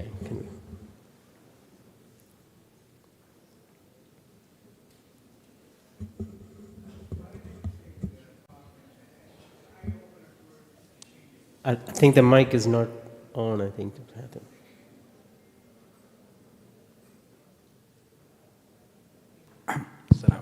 Well, thank you. Quite an interesting talk and eye-opener. And we just had a meeting in different setting for pathologists, and there were 2 sorts of pathologists.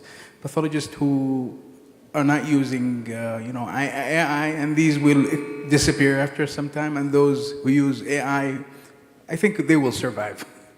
So, but the problem comes with the standardization of protocols, the standardization of file format, acquisition, harmonization of data.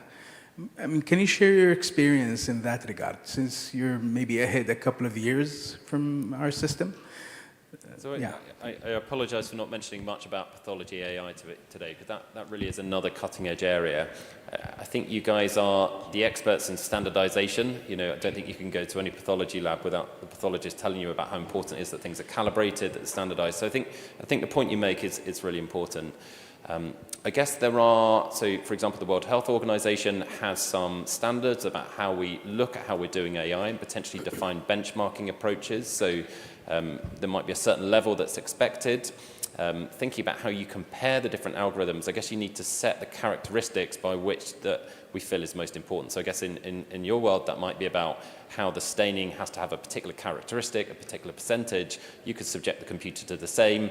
You can make sure that it performs in the same way against a number of things. You have reader studies where you compare it with expert pathologists. So I think that maybe isn't at all defined anywhere yet, and I think people are just starting to have these conversations, and perhaps that's an area that we can really think about how to collaborate and sort of think about defining that further. Thank you, Richard. That was an excellent review.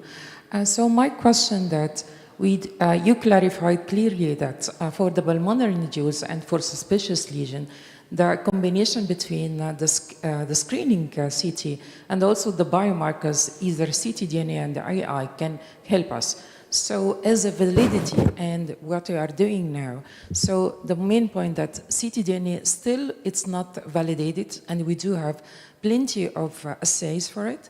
And the other issue, still AI, we know it's promising, but on the ground now, putting the fact that after COVID situation, we have almost a lot of non-specific pulmonary nodules. So how we can, on second day, seeing patients, what we do, and also what is the recommendations?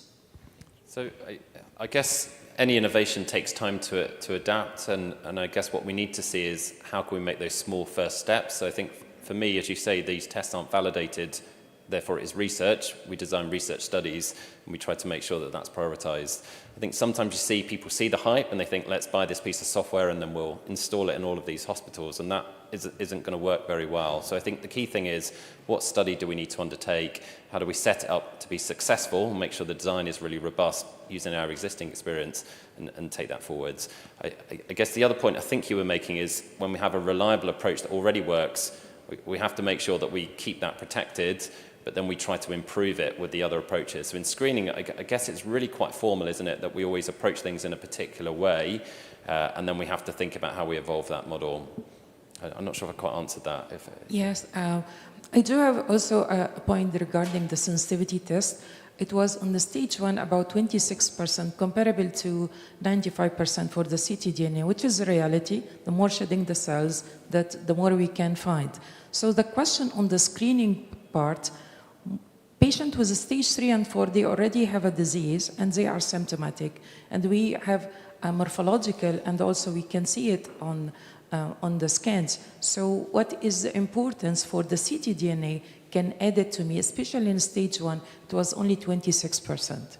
Yeah, so I guess in the symptom setting, it's probably about making things happen faster. So I think still, it can take a long time for a patient to meet a first doctor and then meet the specialist who gives the treatment. And if we can do anything to shave weeks or potentially months off of that, I think that will help.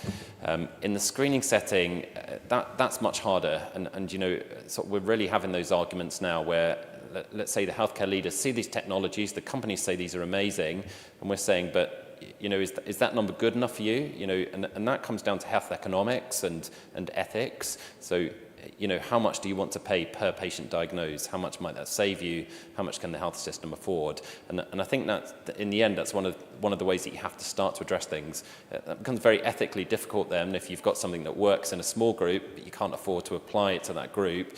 And then maybe that's about finding the highest risk and applying the technology in that high risk group. It's a really good point.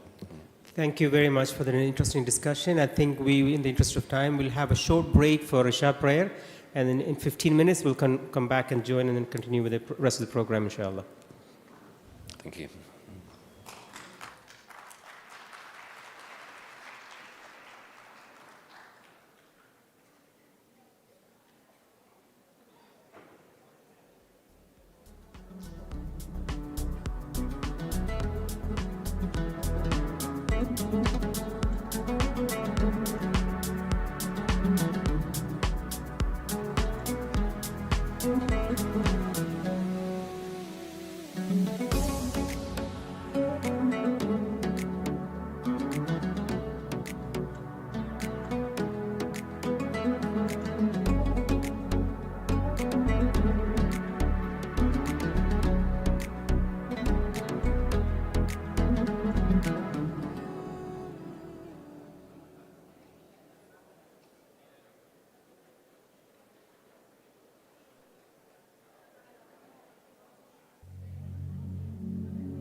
Yeah, we have to start. I think we have to start. I'm just.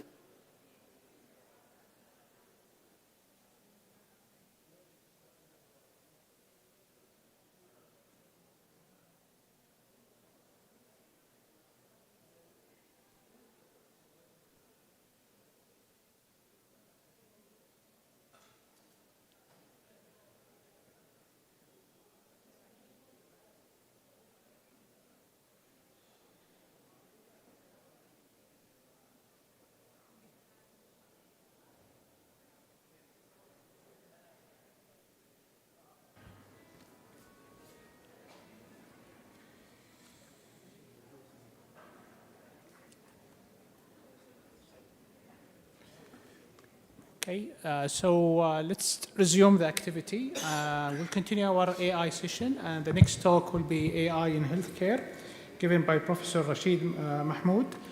Professor Rashid Mahmoud is a prof in Computer and Information System, Director of Center for Technology Governance at the Islamic University in Medina. So, Dr. Rashid.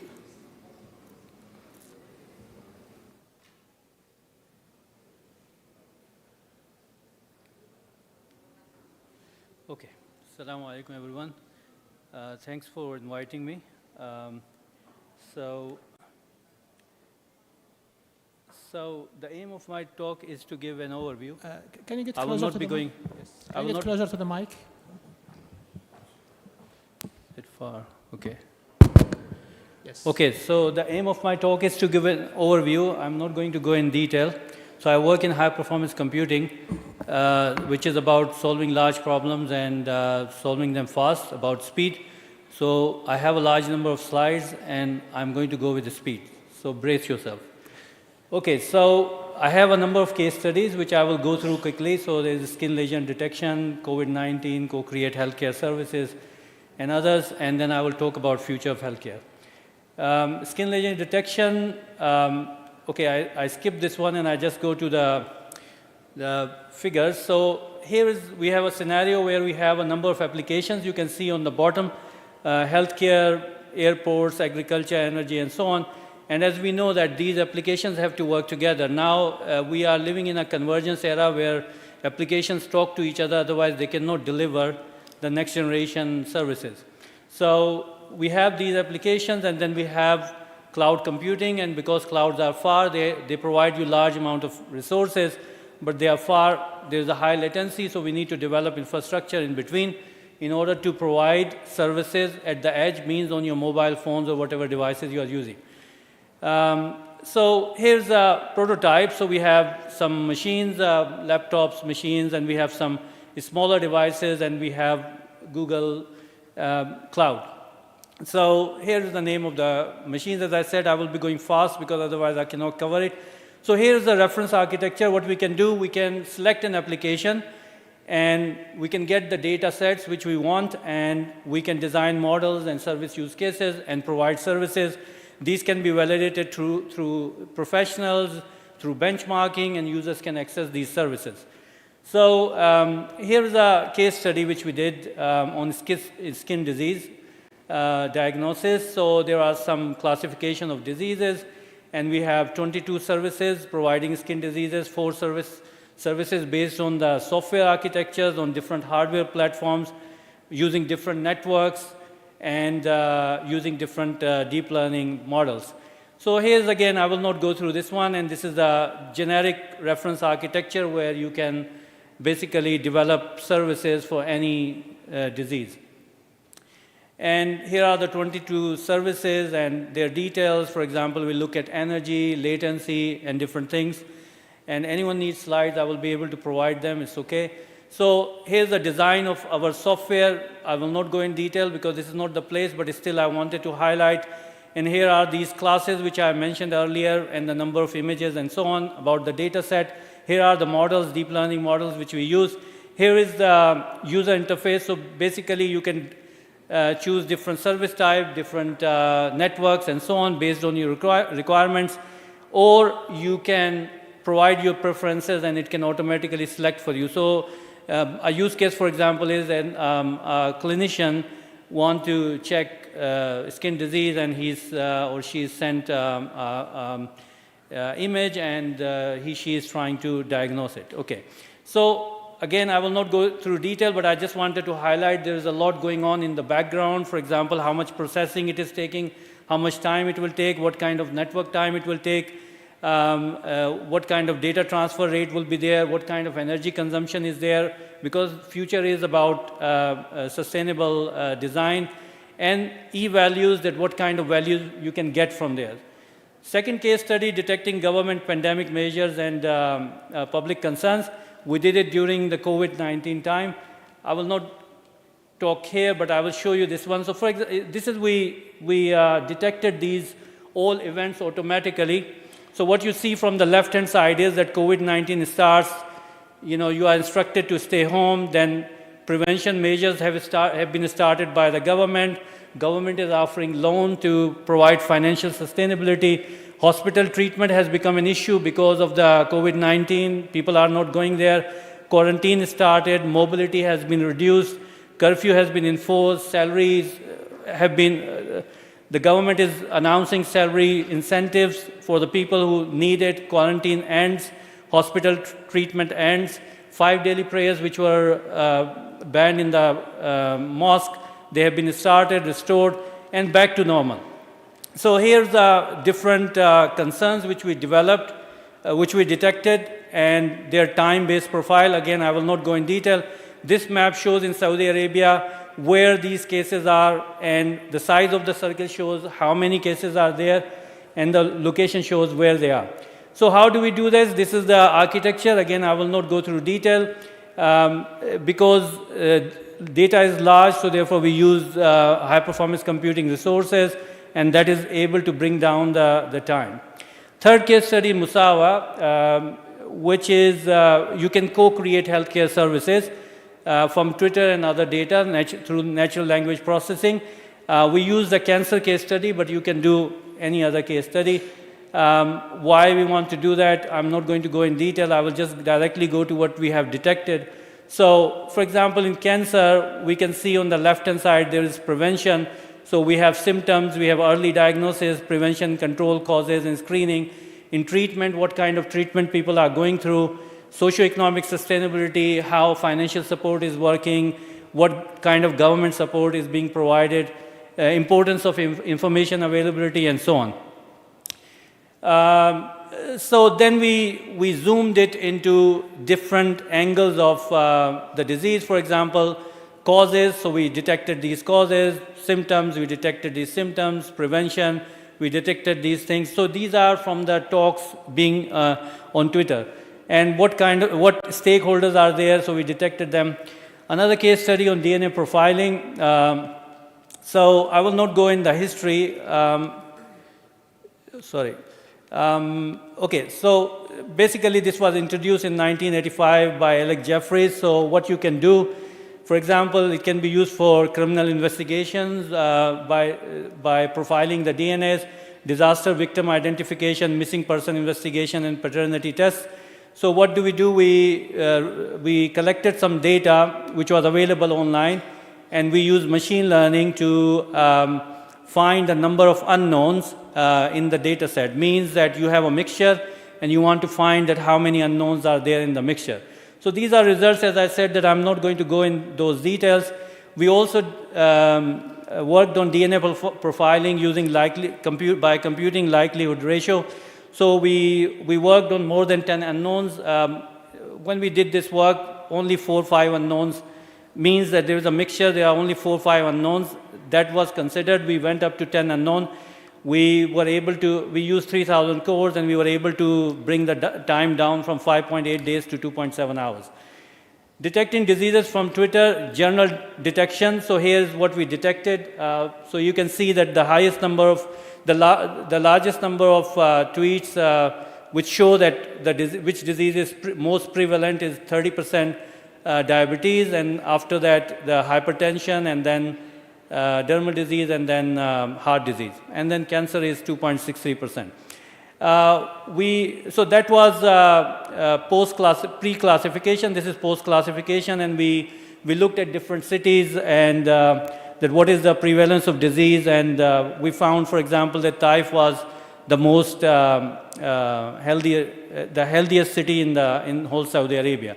We also looked at awareness versus afflicted, so to understand that can awareness help with the number of cases, reducing the number of cases. So I will not go in detail. All this work is published. If anyone wants, I can provide slide, and also the works, you can find it on the internet. UB Health, I will not go in detail, basically looking at the system aspects of healthcare system, for example, integration of data, security of data, and so on. So I will not go in detail.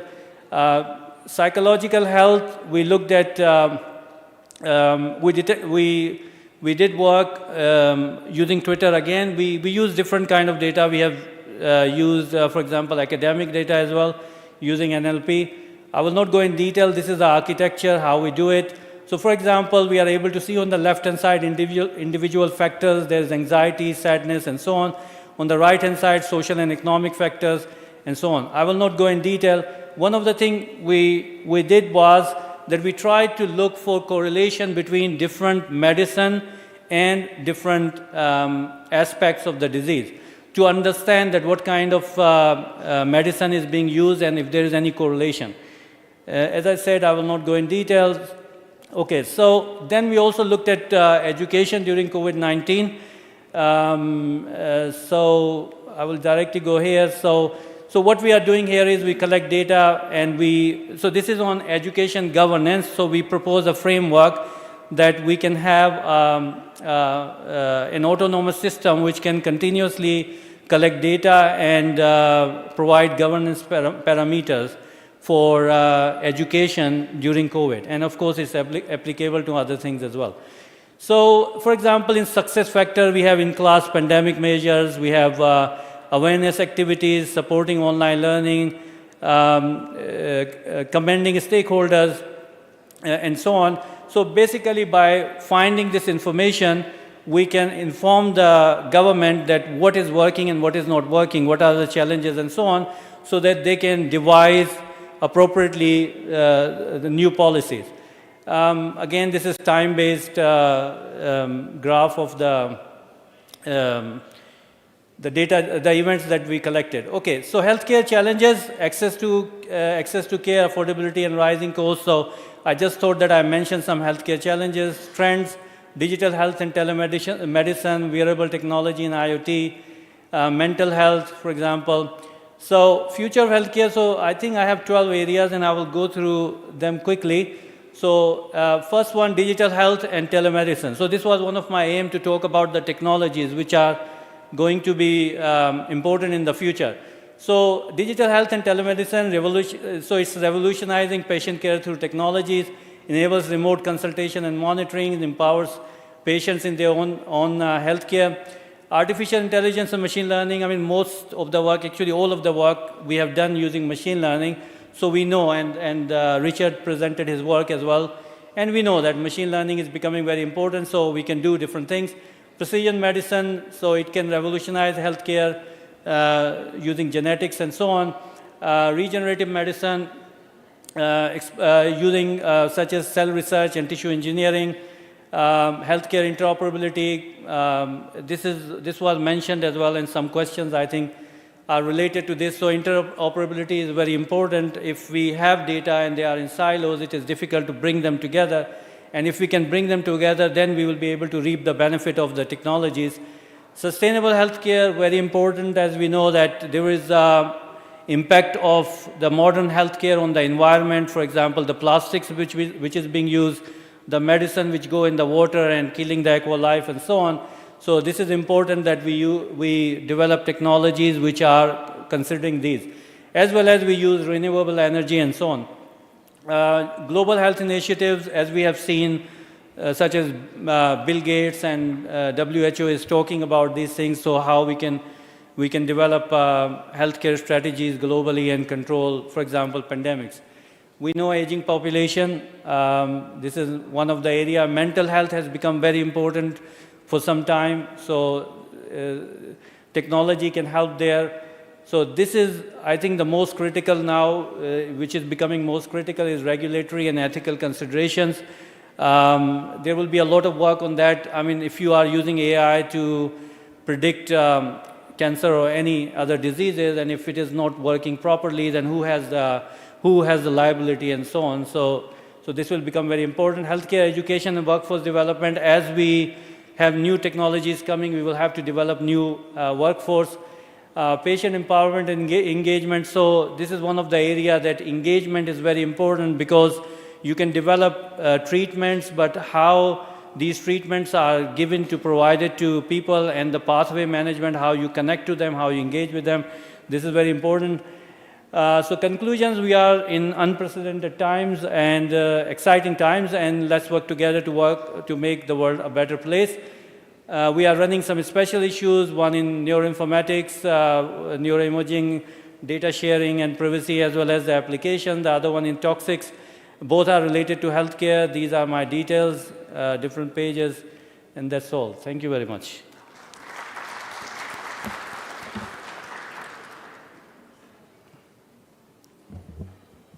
Thank you, Doctor. So we'll move to the next, and we'll have the questions at the end.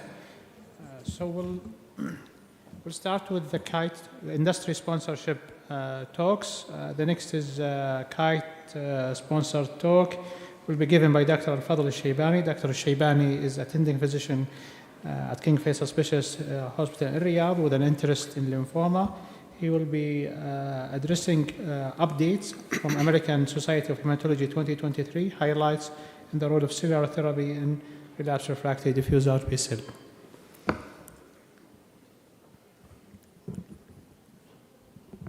Assalamu alaikum wa rahmatullah.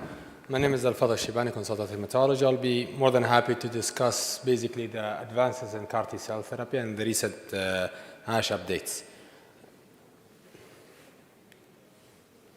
So this is my disclosure. We'll start basically with the CAR T-cell in the second line setting. So CAR T-cell has been underwent several clinical trials in the second line setting in management of diffuse large B-cell lymphoma. What I'll be discussing today is basically the update, the overall survival update on ZUMA-7 trial. This is basically the trial that I'm going to discuss today. Before I go into discussion of the trial, let's look at basically the whole landscape of diffuse large B-cell lymphoma. If you have 300 patients with diffuse large B-cell lymphoma, with an upfront therapy, R-sharp therapy, you're probably going to be curing 200 patients. You lift up with a 100 patient. Prior to the CAR T-cell, those 100 patients, half will be transplant eligible, where you basically can give them salvage therapy, take them to autologous stem cell transplant with the hope to achieve a CR at the end. Half of patients will not be a transplant eligible. Usually, the treatment intent for those patients is palliative. There is really, let's say 3 years ago or 4 years ago, there is really no curative option for those patients. If we take patients who are transplant eligible, the 50 patients, half will respond to salvage therapy and underwent an autologous stem cell transplant, and then half of those patients will eventually be cured out of lymphoma. So you start with 100 patients, you end up with 10 patients only cured. The 90 patients, however, will relapse and unfortunately died. This is before the introduction of CAR T-cell. This is before the introduction of bispecific therapies in diffuse large B-cell lymphoma. So looking deeper into patients who relapse with diffuse large B-cell lymphoma, it's not a one basket. So patients who really relapse prior to the 12 months, those who relapse within 1 year, they have a much poorer prognosis than patients who relapse after 1 year. And this was illustrated here in the Orchard trial. This is really the relapsing within less than 12 months of achieving CR is associated with poor prognosis in general. This is the ZUMA-7 trial. Basically, this trial looked into the efficacy of using CAR T-cell in a second-line setting. And the primary endpoint, what was presented, basically the event-free survival. Axi-cell is basically a CAR T-cell therapy, anti-CD19 CAR T-cell therapy. So this is the study design. It included patients relapsed refractory diffuse large B-cell lymphoma, age more than 18, large B-cell lymphoma. This trial looked into the super high-risk patients, those who relapsed within 12 months, or who were actually primary refractory patients. Those patients were randomized to axi-cell therapy versus standard of care. And basically, the primary endpoint was event-free survival. The secondary endpoint was overall survival. And of course, non-responder patients were taken off the treatment protocol. If we look here to the different groups, it's a well-balanced axi-cell therapy versus the standard of care, which is salvage therapy followed by autologous stem cell transplant. If we look here to the primary refractory patients, which probably represent the highest risk diffuse large B-cell lymphoma patients, it's account for like 75% of patients. So this trial looks into the super high-risk patients with diffuse large B-cell lymphoma. And of course, percentage of elderly patients above age of 65 was around 30%. And this is a treatment challenge whenever, because some of those elderly patients are not actually fit to receive CAR T-cell therapy. So this is the randomization, around 360 patients randomized between axi-cell arm and the standard of care arm. If we look here, just before we dive into the result, this is what we expected with the standard of care, which is salvage therapy followed by autologous stem cell transplant. Out of 180 patients, actually only 64 patients made it to receive autologous stem cell transplant, because usually this is the nature of the disease. If they don't respond to the first line of therapy, there is a good chance they may not respond to second line therapy, especially if they are a primary refractory disease, such as in this trial. So looking here, basically half of those patients who did not make it to receive autologous stem cell transplant actually received some sort of a cellular therapy, CAR T-cell therapy, bispecific therapy. So the primary endpoint, the initially which was presented in New England Journal of Medicine, the event-free survival, it showed the significance toward favoring axi-cell therapy in comparison to the standard of care therapy. But what I'm interested today to present is the overall survival benefit for those patients. And again, you can see here the overall survival favor axi-cell over the standard of care. If we look here, the overall survival was not reached with axi-cell therapy, whereas basically in the standard of care was around 31 months. At 4 years, 54% of patients who received axi-cell therapy were alive, compared to 46% of patients who received salvage therapy followed by autologous stem cell transplant, with a hazard ratio of around 0.72. An important note to keep that patients in the salvage therapy arm, some patients eventually made it to receive CAR T-cell therapy. So at the initial presentation, at the initial publication of the New England Journal of Medicine trial, there was like a thought, maybe we can save CAR T-cell to a third-line setting. You know, CAR T-cell is an expensive therapy to start with. We may not need to give it at the second line. Let's take the patient, give him salvage therapy. If the patient can make it to autologous stem cell transplant, then we take it to autologous stem cell transplant and we save money. If the patient did not respond to a salvage therapy, then we give CAR T-cell therapy.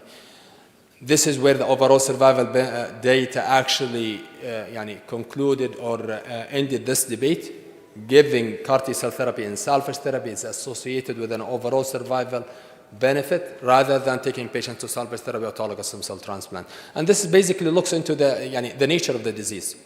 What is T-cells? T-cells, you take the lymphocytes from the patient, you manufacture it, you train it, quote unquote, and you give it back to the patients. If you give chemo frontline therapy, then you give salvage therapy, then autologous stem cell transplant, the patient's own T cells are not really fit enough to be manufactured and receive CAR T-cell.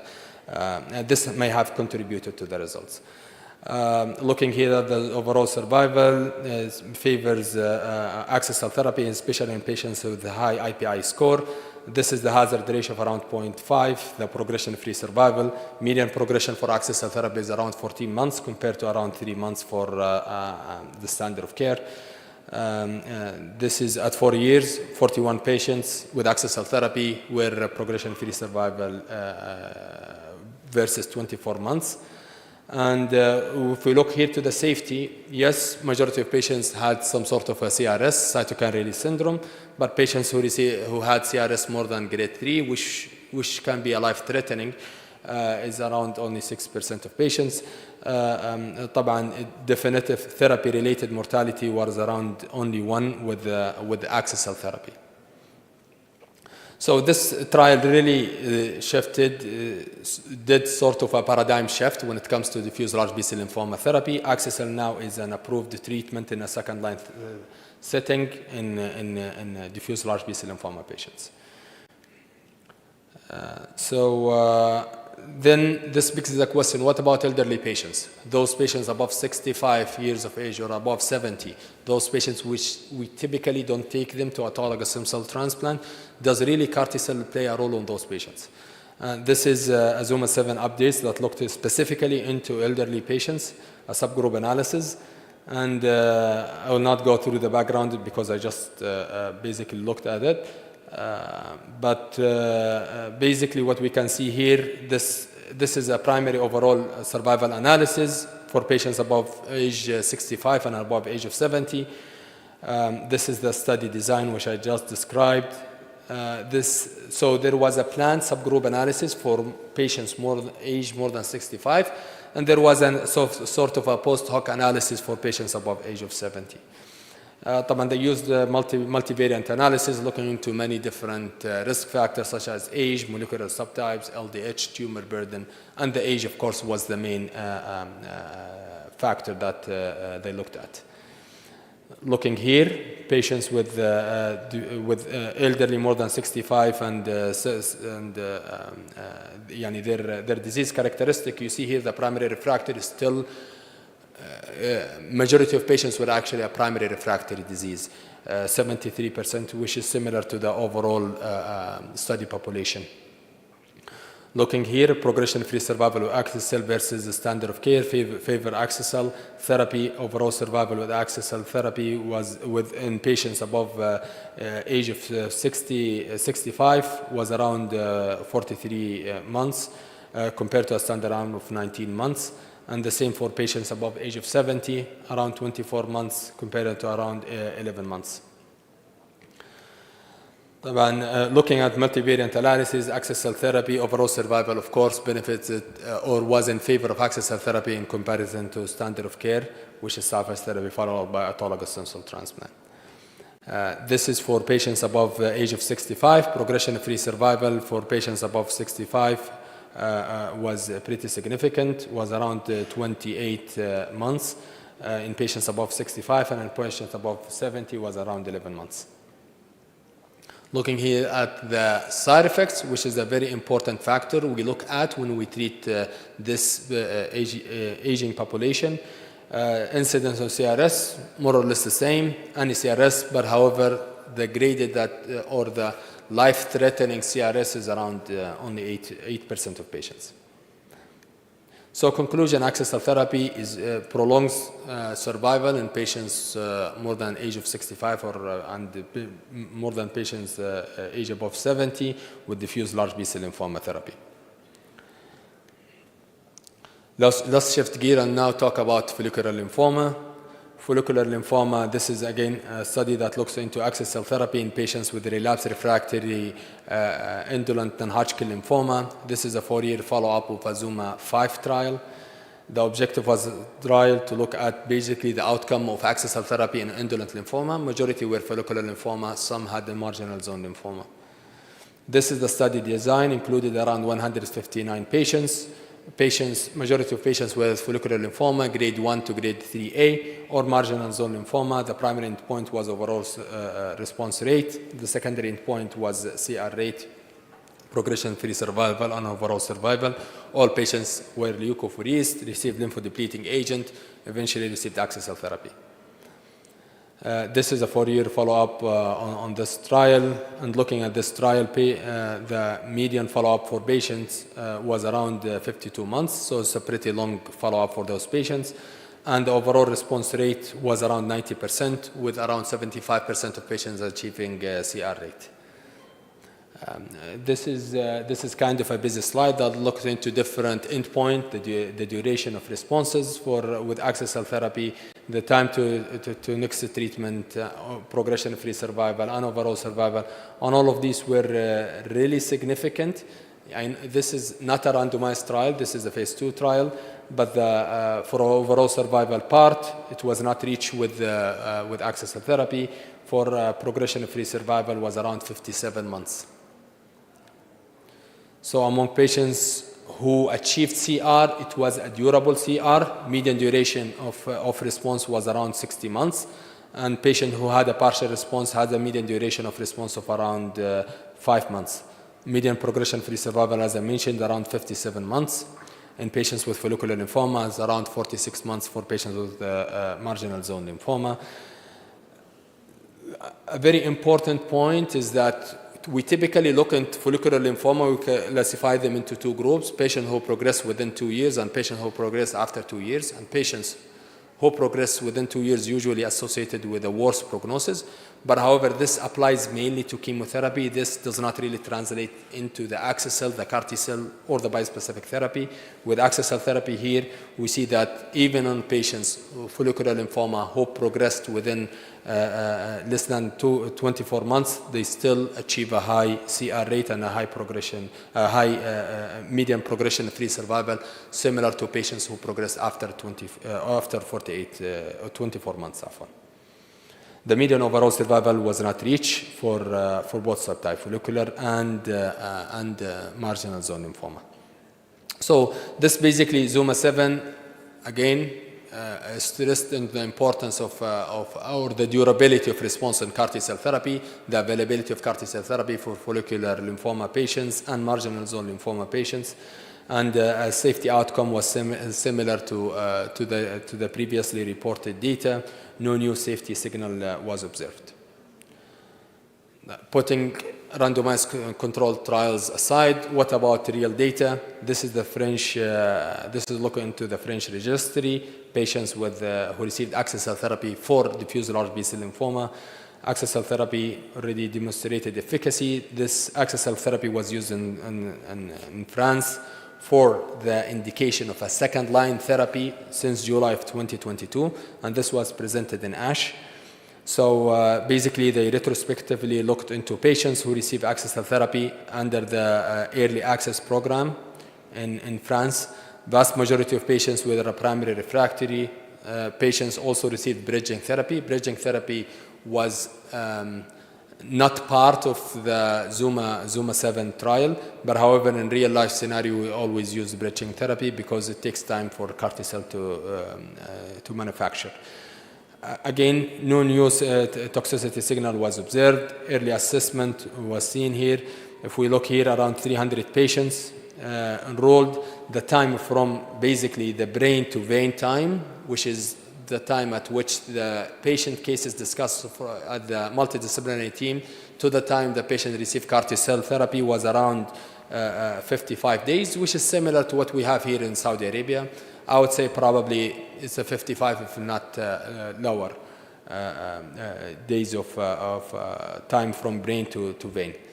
So looking here into the responses, majority of patients were actually responses to bridging therapy. This is around 10 patients had a CR prior to receiving axi-cell therapy with bridging therapy.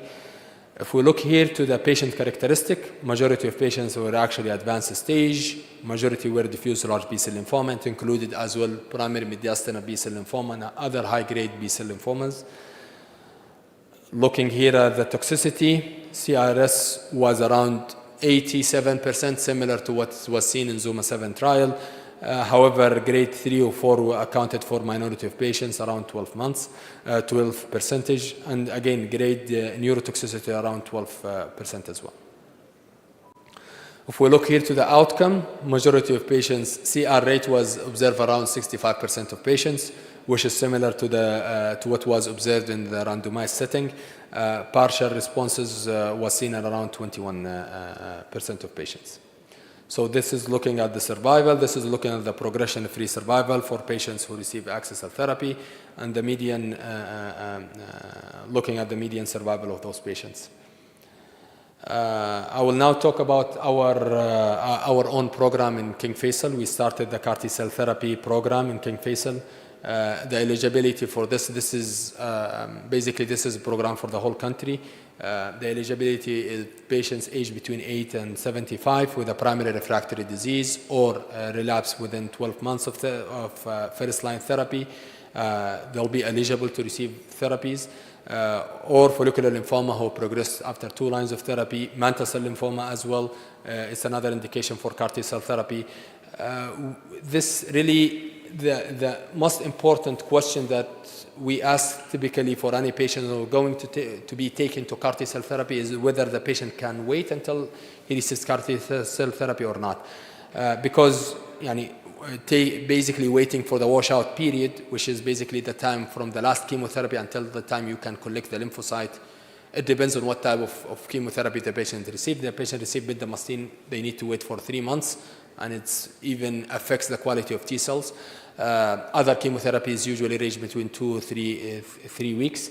Whether the patients can, if we're dealing with a rapidly progressive disease, can we collect them, give them sort of a bridging therapy while awaiting CAR T cells to be manufactured.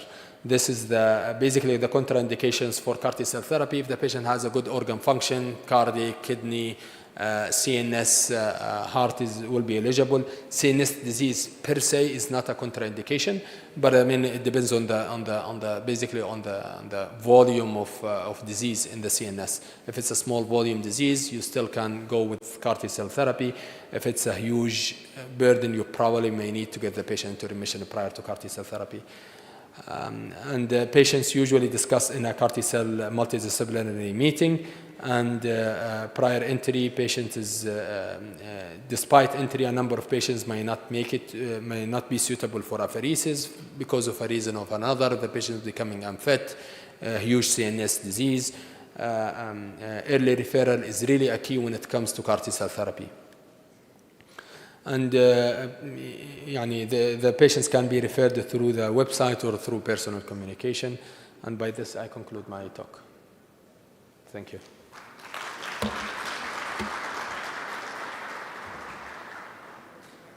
Thank you, Al-Fadl. I think I'm lucky to present the next speaker, Dr. Ziad. I'm lucky because he's the chairman of the scientific committee, Ziad Al-Shaybani, and section head as well, hematology and stem cell in King Faisal Al Medina.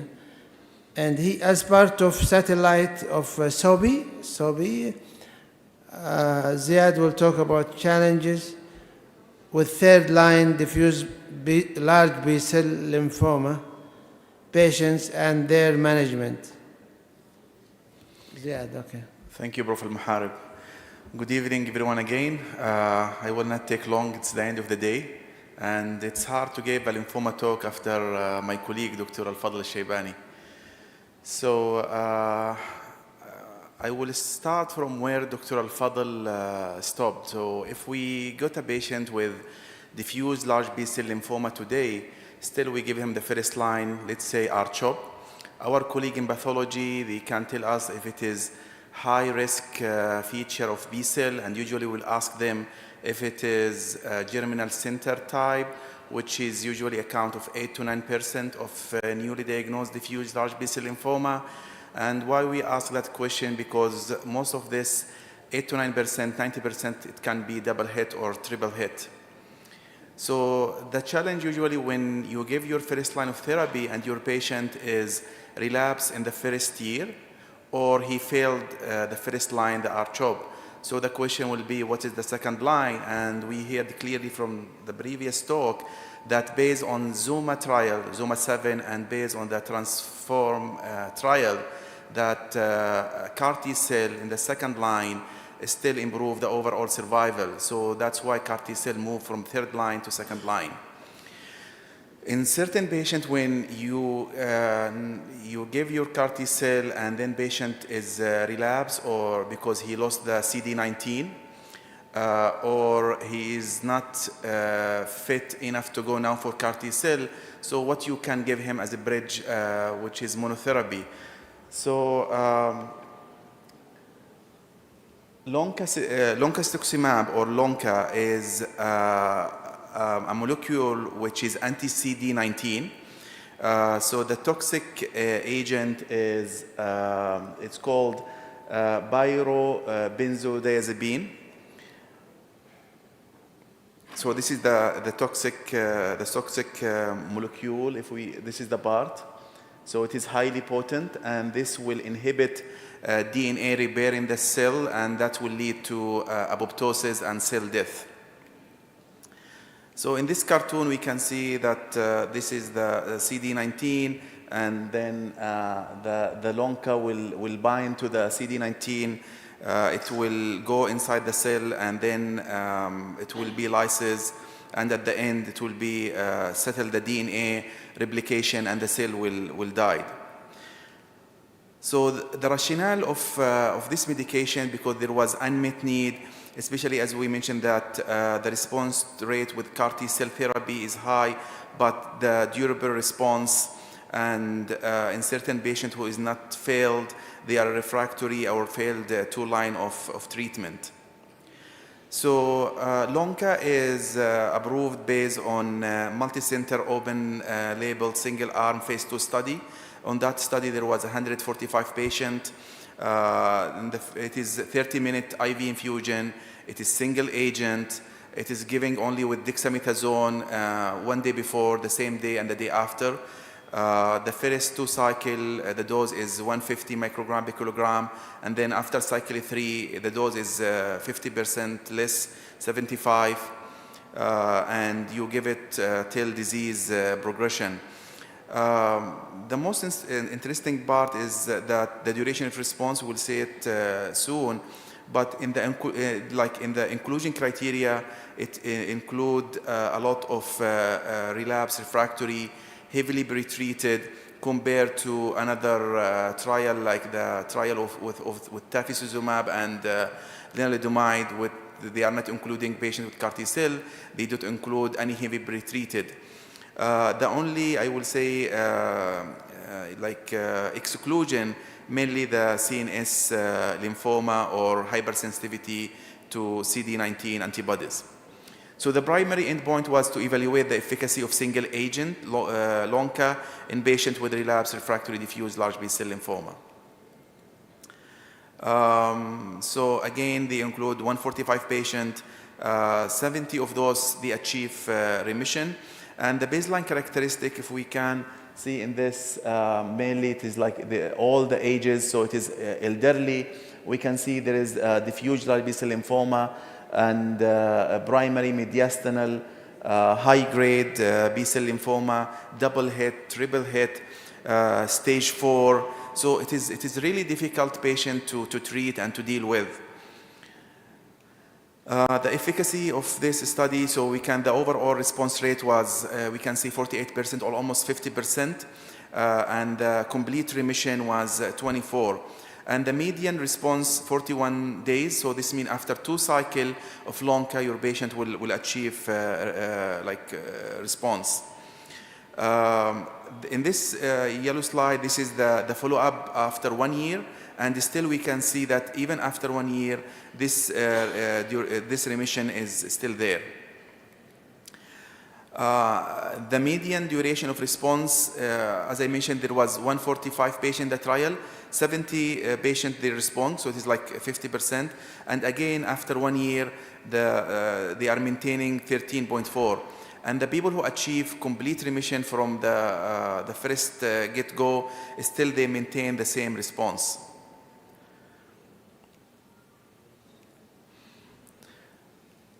If we go to the overall response and the analysis, the most important, I think, will be like in that corner, still like the people who receive the 3 prior line is still around the same rate, 48, like 50%.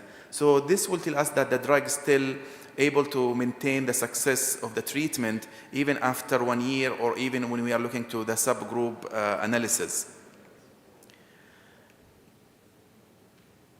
the efficacy of the treatment and the people who respond, apart from, I will say, the primary mediastinal lymphoma, which is the response was not great, overall, even we can give this medication before or after the CAR T cell.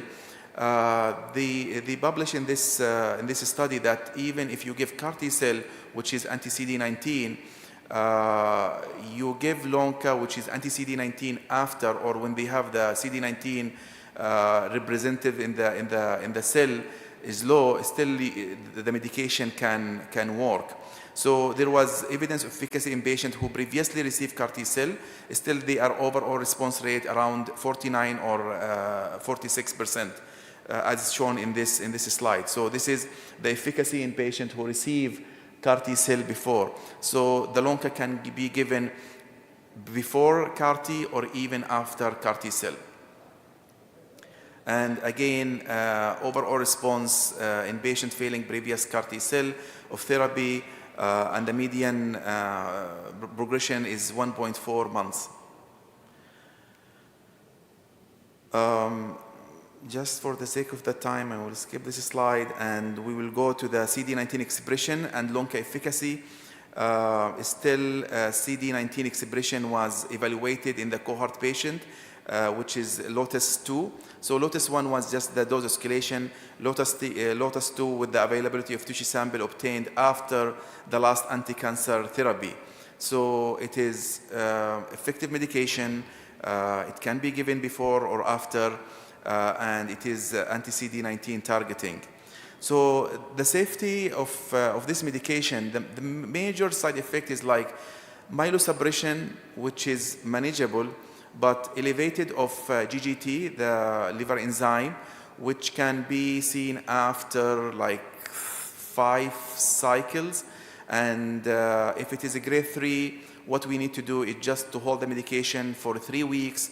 If the gamma GT was not declined after 3 weeks, what you need to do is just to decrease the dose again by another 50%. The edema, pleural effusion, all it is manageable. There was a report of skin and nail discoloration, and that usually you will see it after cycle 5.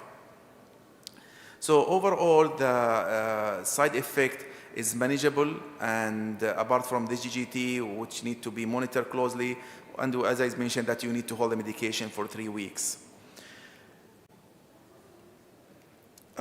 In conclusion, that LOTUS-1 is large, open-label, single-arm. In this trial, they really include elderly patients who failed 3 lines before, who might expose already to CAR T cell, and still the overall response was 48%, and that was maintained even after 1 year. And the people who achieved the remission from the first time, their response continued, and it is 24%.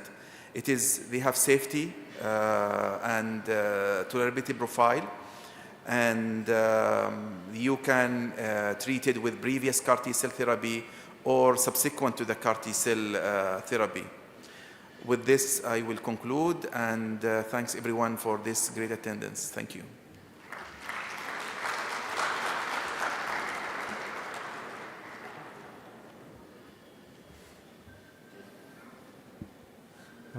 Questions? Now we have time for the questions to all the speakers. I'd like the speakers, if you have any questions to any speakers, please, you can go ahead. There is somebody in the back raising the hands.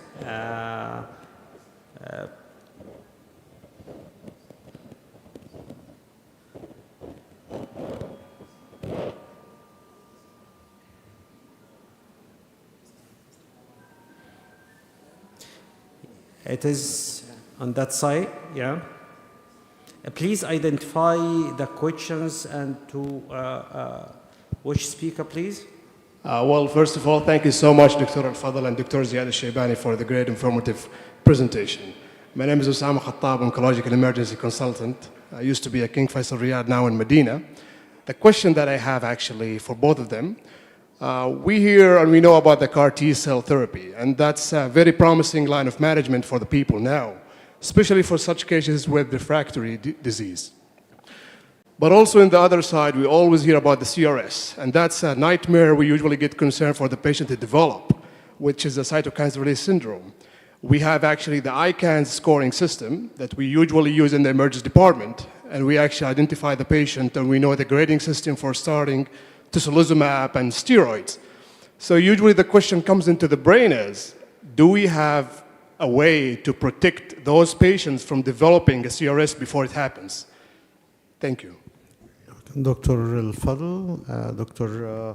Ziad, if anyone can answer this question, please. فاسألوا أهل الذكر. طيب. So yes, so the short answer is yes. Actually, I believe we're learning more and more with how to manage CRS.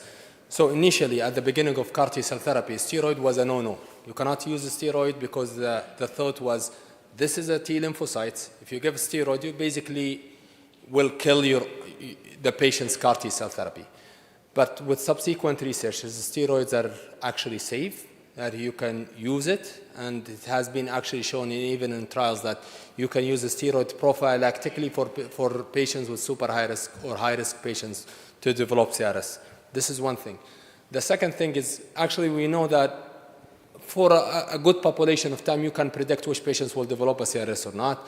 There are several things: high LDH, bulky disease, the use of basically bridging therapy to get the disease to shrink, to get some sort of a response prior to CAR T-cell may decrease your risk of developing CRS. And of course, having the treatment algorithm, grade 1, grade 2, grade 3, when do you interfere, when do you give tocilizumab, when do you give the dexamethasone. For ICANS, the story is a bit difficult because tocilizumab really doesn't work here. Dexamethasone is basically the treatment response. But the good story here with ICANS is majority of this side effects is reversible. For majority of patients, this will be reversed within the next couple of days.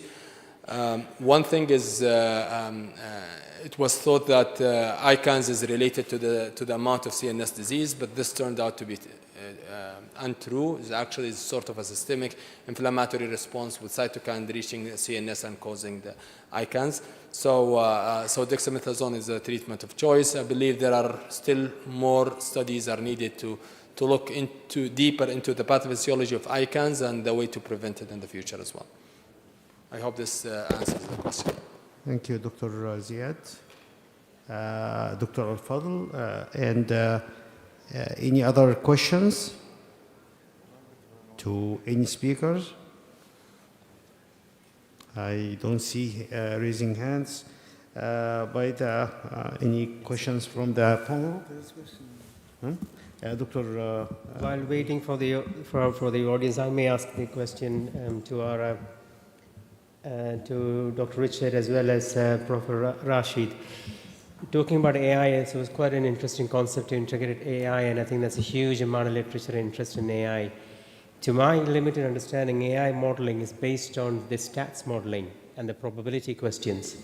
How generalizable is it to, for example, some data is very good in Caucasian population and non-Caucasian population, or another completely geographical region where the study hasn't been done in a mass way to have a massive amount of data? How can we generalize, and how can we make sure that is a fair approach? This is to Dr. Richard. Richard or one of the... I guess I'll start, and then hopefully there's a statistician in the audience who can back me up. I think there is. So I guess it's really important we think about the data that already exists. That's often the easiest way, and there's something there about the efficiency of doing research when we have the data and we haven't got to repeat those things. I think I come back to my earlier comment on we can't rely on historical data that isn't transferable to the whole population, and we don't want to get caught up in those biases again. I don't know, I think some of your question was about missing data, and so I don't know to what extent the machine learning and AI approaches to imputation are better than traditional statistical approaches, and I'm hoping that statistician will come to my rescue about when, I think there's a degree of complexity that AI brings that isn't always necessarily going to be helpful. So I think there's an interesting debate there, though, about where the data is. I think Prof. Douris, I don't know if this sits in your territory.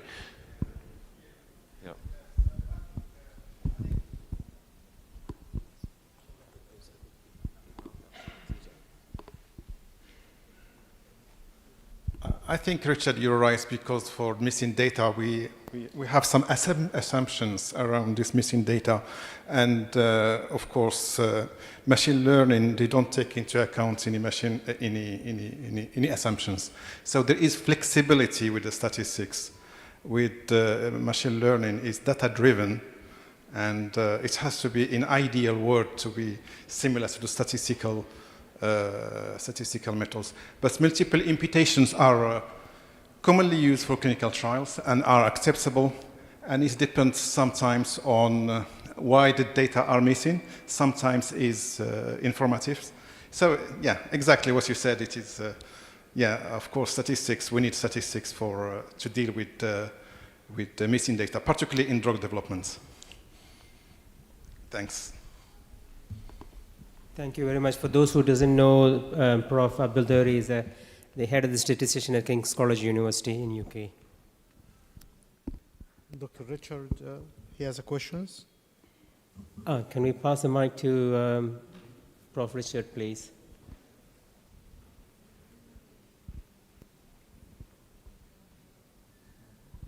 Thank you. I wanted to ask a question to my other co-speaker who gave the other AI talk. I guess we get very caught up in the data, as you just mentioned, Dr. Liju, that it's often what's in our clinical systems. You know, we have CT scan imaging, we have digital pathology, we look at the clinical records, and I was really impressed by some of the data sources that you referred to. You know, we're just starting to see some studies in early diagnosis, for example, that look at club card data. You know, when you go to the shops, are you starting to buy painkillers? Perhaps that's an indication that you have a disease. And I was just wondering, you know, for any thoughts on how we can make more of the other data that's out there that perhaps we're not using that could, you know, really tell us about how we're behaving, and then when that behavior changes, it might be an early sign of disease. So a question about accessing data. I didn't see where the co-speaker went.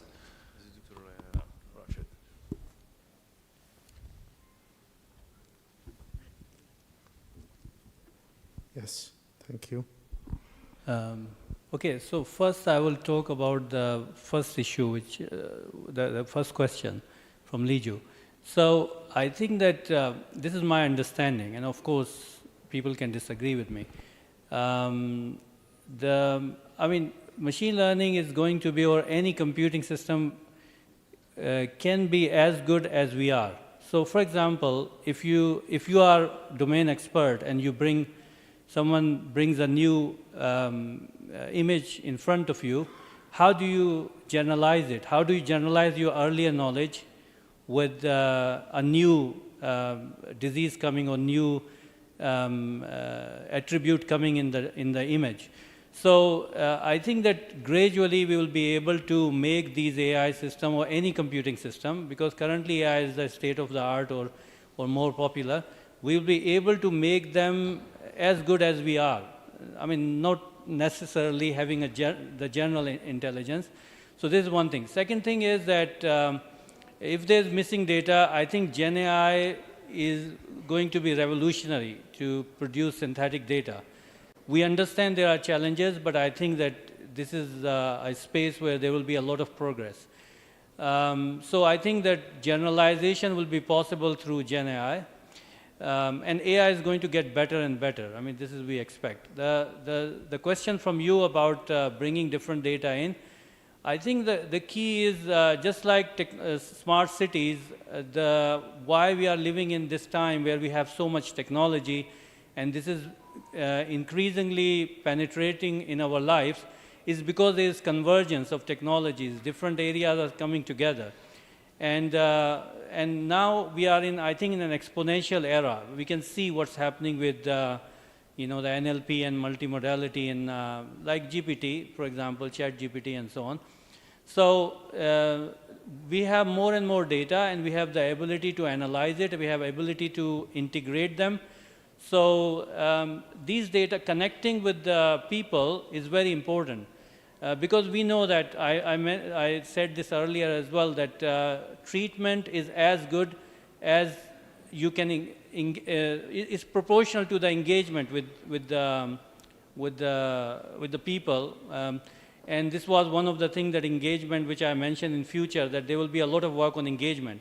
So once you can engage with people and you can collect this Twitter and social media data and all that, and you start mining it, then I think you will be able to see real change. Because then you will be able to, for example, educate people, and as well as you will be able to learn from them that what is happening on the ground. And also, it helps people to learn from each other as well. A lot of things which we detected, these are very helpful. One of the person I know from my own team, that when we were working on cancers, there was a cause which was detected there, and one of the team members thought that he had some symptoms similar to that. So the person went to do some tests, and the tests were positive. I'm not going detail because I don't want to disclose the identity of the person. So you can see that if that information is available to people, widely available, it will help. Sorry for the long reply. Thank you.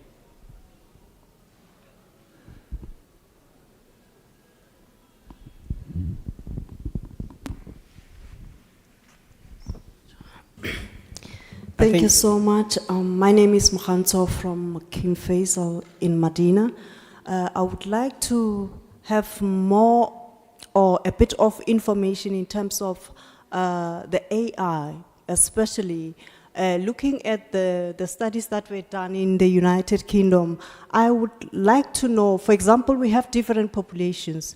For instance, the elderly populations, the integration of AI as to giving them information and finding out their response towards the new tech that is about to be applied. How was their response? Because I'm looking at the population here now in Saudi Arabia, as I believe more groundwork has to be done in order to integrate such technology for our elderly people, in order for them to be able to have the knowledge that will be more aligned or have a better understanding, because without knowledge it's quite difficult for them to be able to engage in whatever is coming. Especially, you know, we all have fear of unknown when something new has to be introduced to us. So I just want to know, how was the response in the United Kingdom with regards to their reaction towards the AI technology that is implemented, in order, if there is something that will come out of Saudi Arabia, how can we have an approach, you know, learning from the people in the forerunners? Yes, that's my question. Thank you. It's a really good question. I don't think there's an answer that I can give you of the truth, but I guess I give you a theory. So I think there are two parts. One is you put a technology device in front of somebody, and is the technology you're offering them, is it accessible to them? And so you might say if it's a smartphone-based device, you might be causing a problem for somebody that doesn't use that. And that isn't just the elderly, you know, that could be, you know, other underserved populations, so anyone that doesn't have a smartphone or anyone that isn't smartphone literate. So I guess we have to think about that. I guess the other element to what you describe is about attitudes, and, you know, is there a difference in attitudes and security with using these technologies? And you might say that, you know, the youngest generation, they're always on their phones, and probably a lot of people in the room now are on their phones, and, you know, we're very familiar with doing that. So is there a different attitude? I don't think anyone has studied that to my knowledge. Maybe they have. It might be a gap in my knowledge, but I think that'd be a really interesting point. I think what we have seen is there have been moments about data where society has responded in a particular way that maybe we didn't expect. I think there's always suspicion about sharing our data with big national things. And so there was a conversation around a data opt-out and whether all of the NHS, the national health data, would be available to researchers and uploaded into a cloud. And there was a big pushback. It was in lots of newspapers, people saying, I don't want my data to be sold to a company. You know, a lot of those feelings then become very manifest. So I think those are all things that I think society will work through. You know, something will be presented as an opportunity, and if people don't feel comfortable with it, you will see comments in the media, social media, and the newspapers. So I think it maybe isn't just limited to the older generation, although perhaps there are sort of particular interests there, but I think all of us probably have feelings about how comfortable we are sharing our data, and maybe those of us doing AI are more biased in support of it, but I think we're going to see an ongoing debate about that for sure. Really, really good question. Thank you. Thank you very much. And I think if there is no further questions, we'll close the question and answer session. And I'd particularly like to thank the moderators, Dr. Faris, who's the president of the Saudi Society for the Blood, and also Dr. Bayumi, who's a director for research in Jeddah, and also a hematologist, and Dr. Fayed, also a hematologist from Riyadh. So we all are very grateful for having a great panel here as well. So I think the next event would be also to recognize the best abstract. I'll call Dr. Amal Behani to a stage, as well as Dr. Ziad.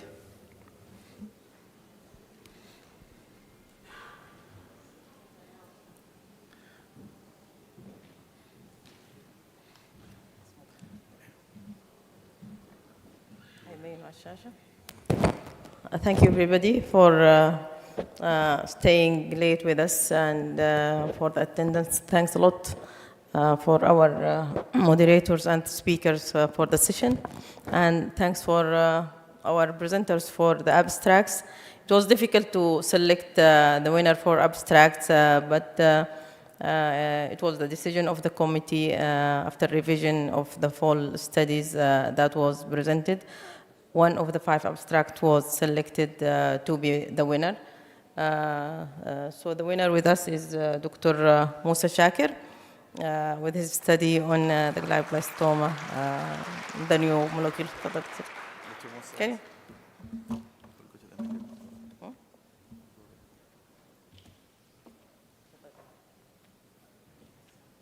We are honored to have you actually with us. Thanks so much. Thank you.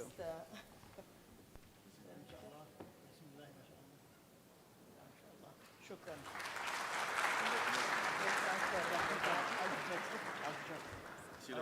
خليها معك ان شاء الله. شكرا.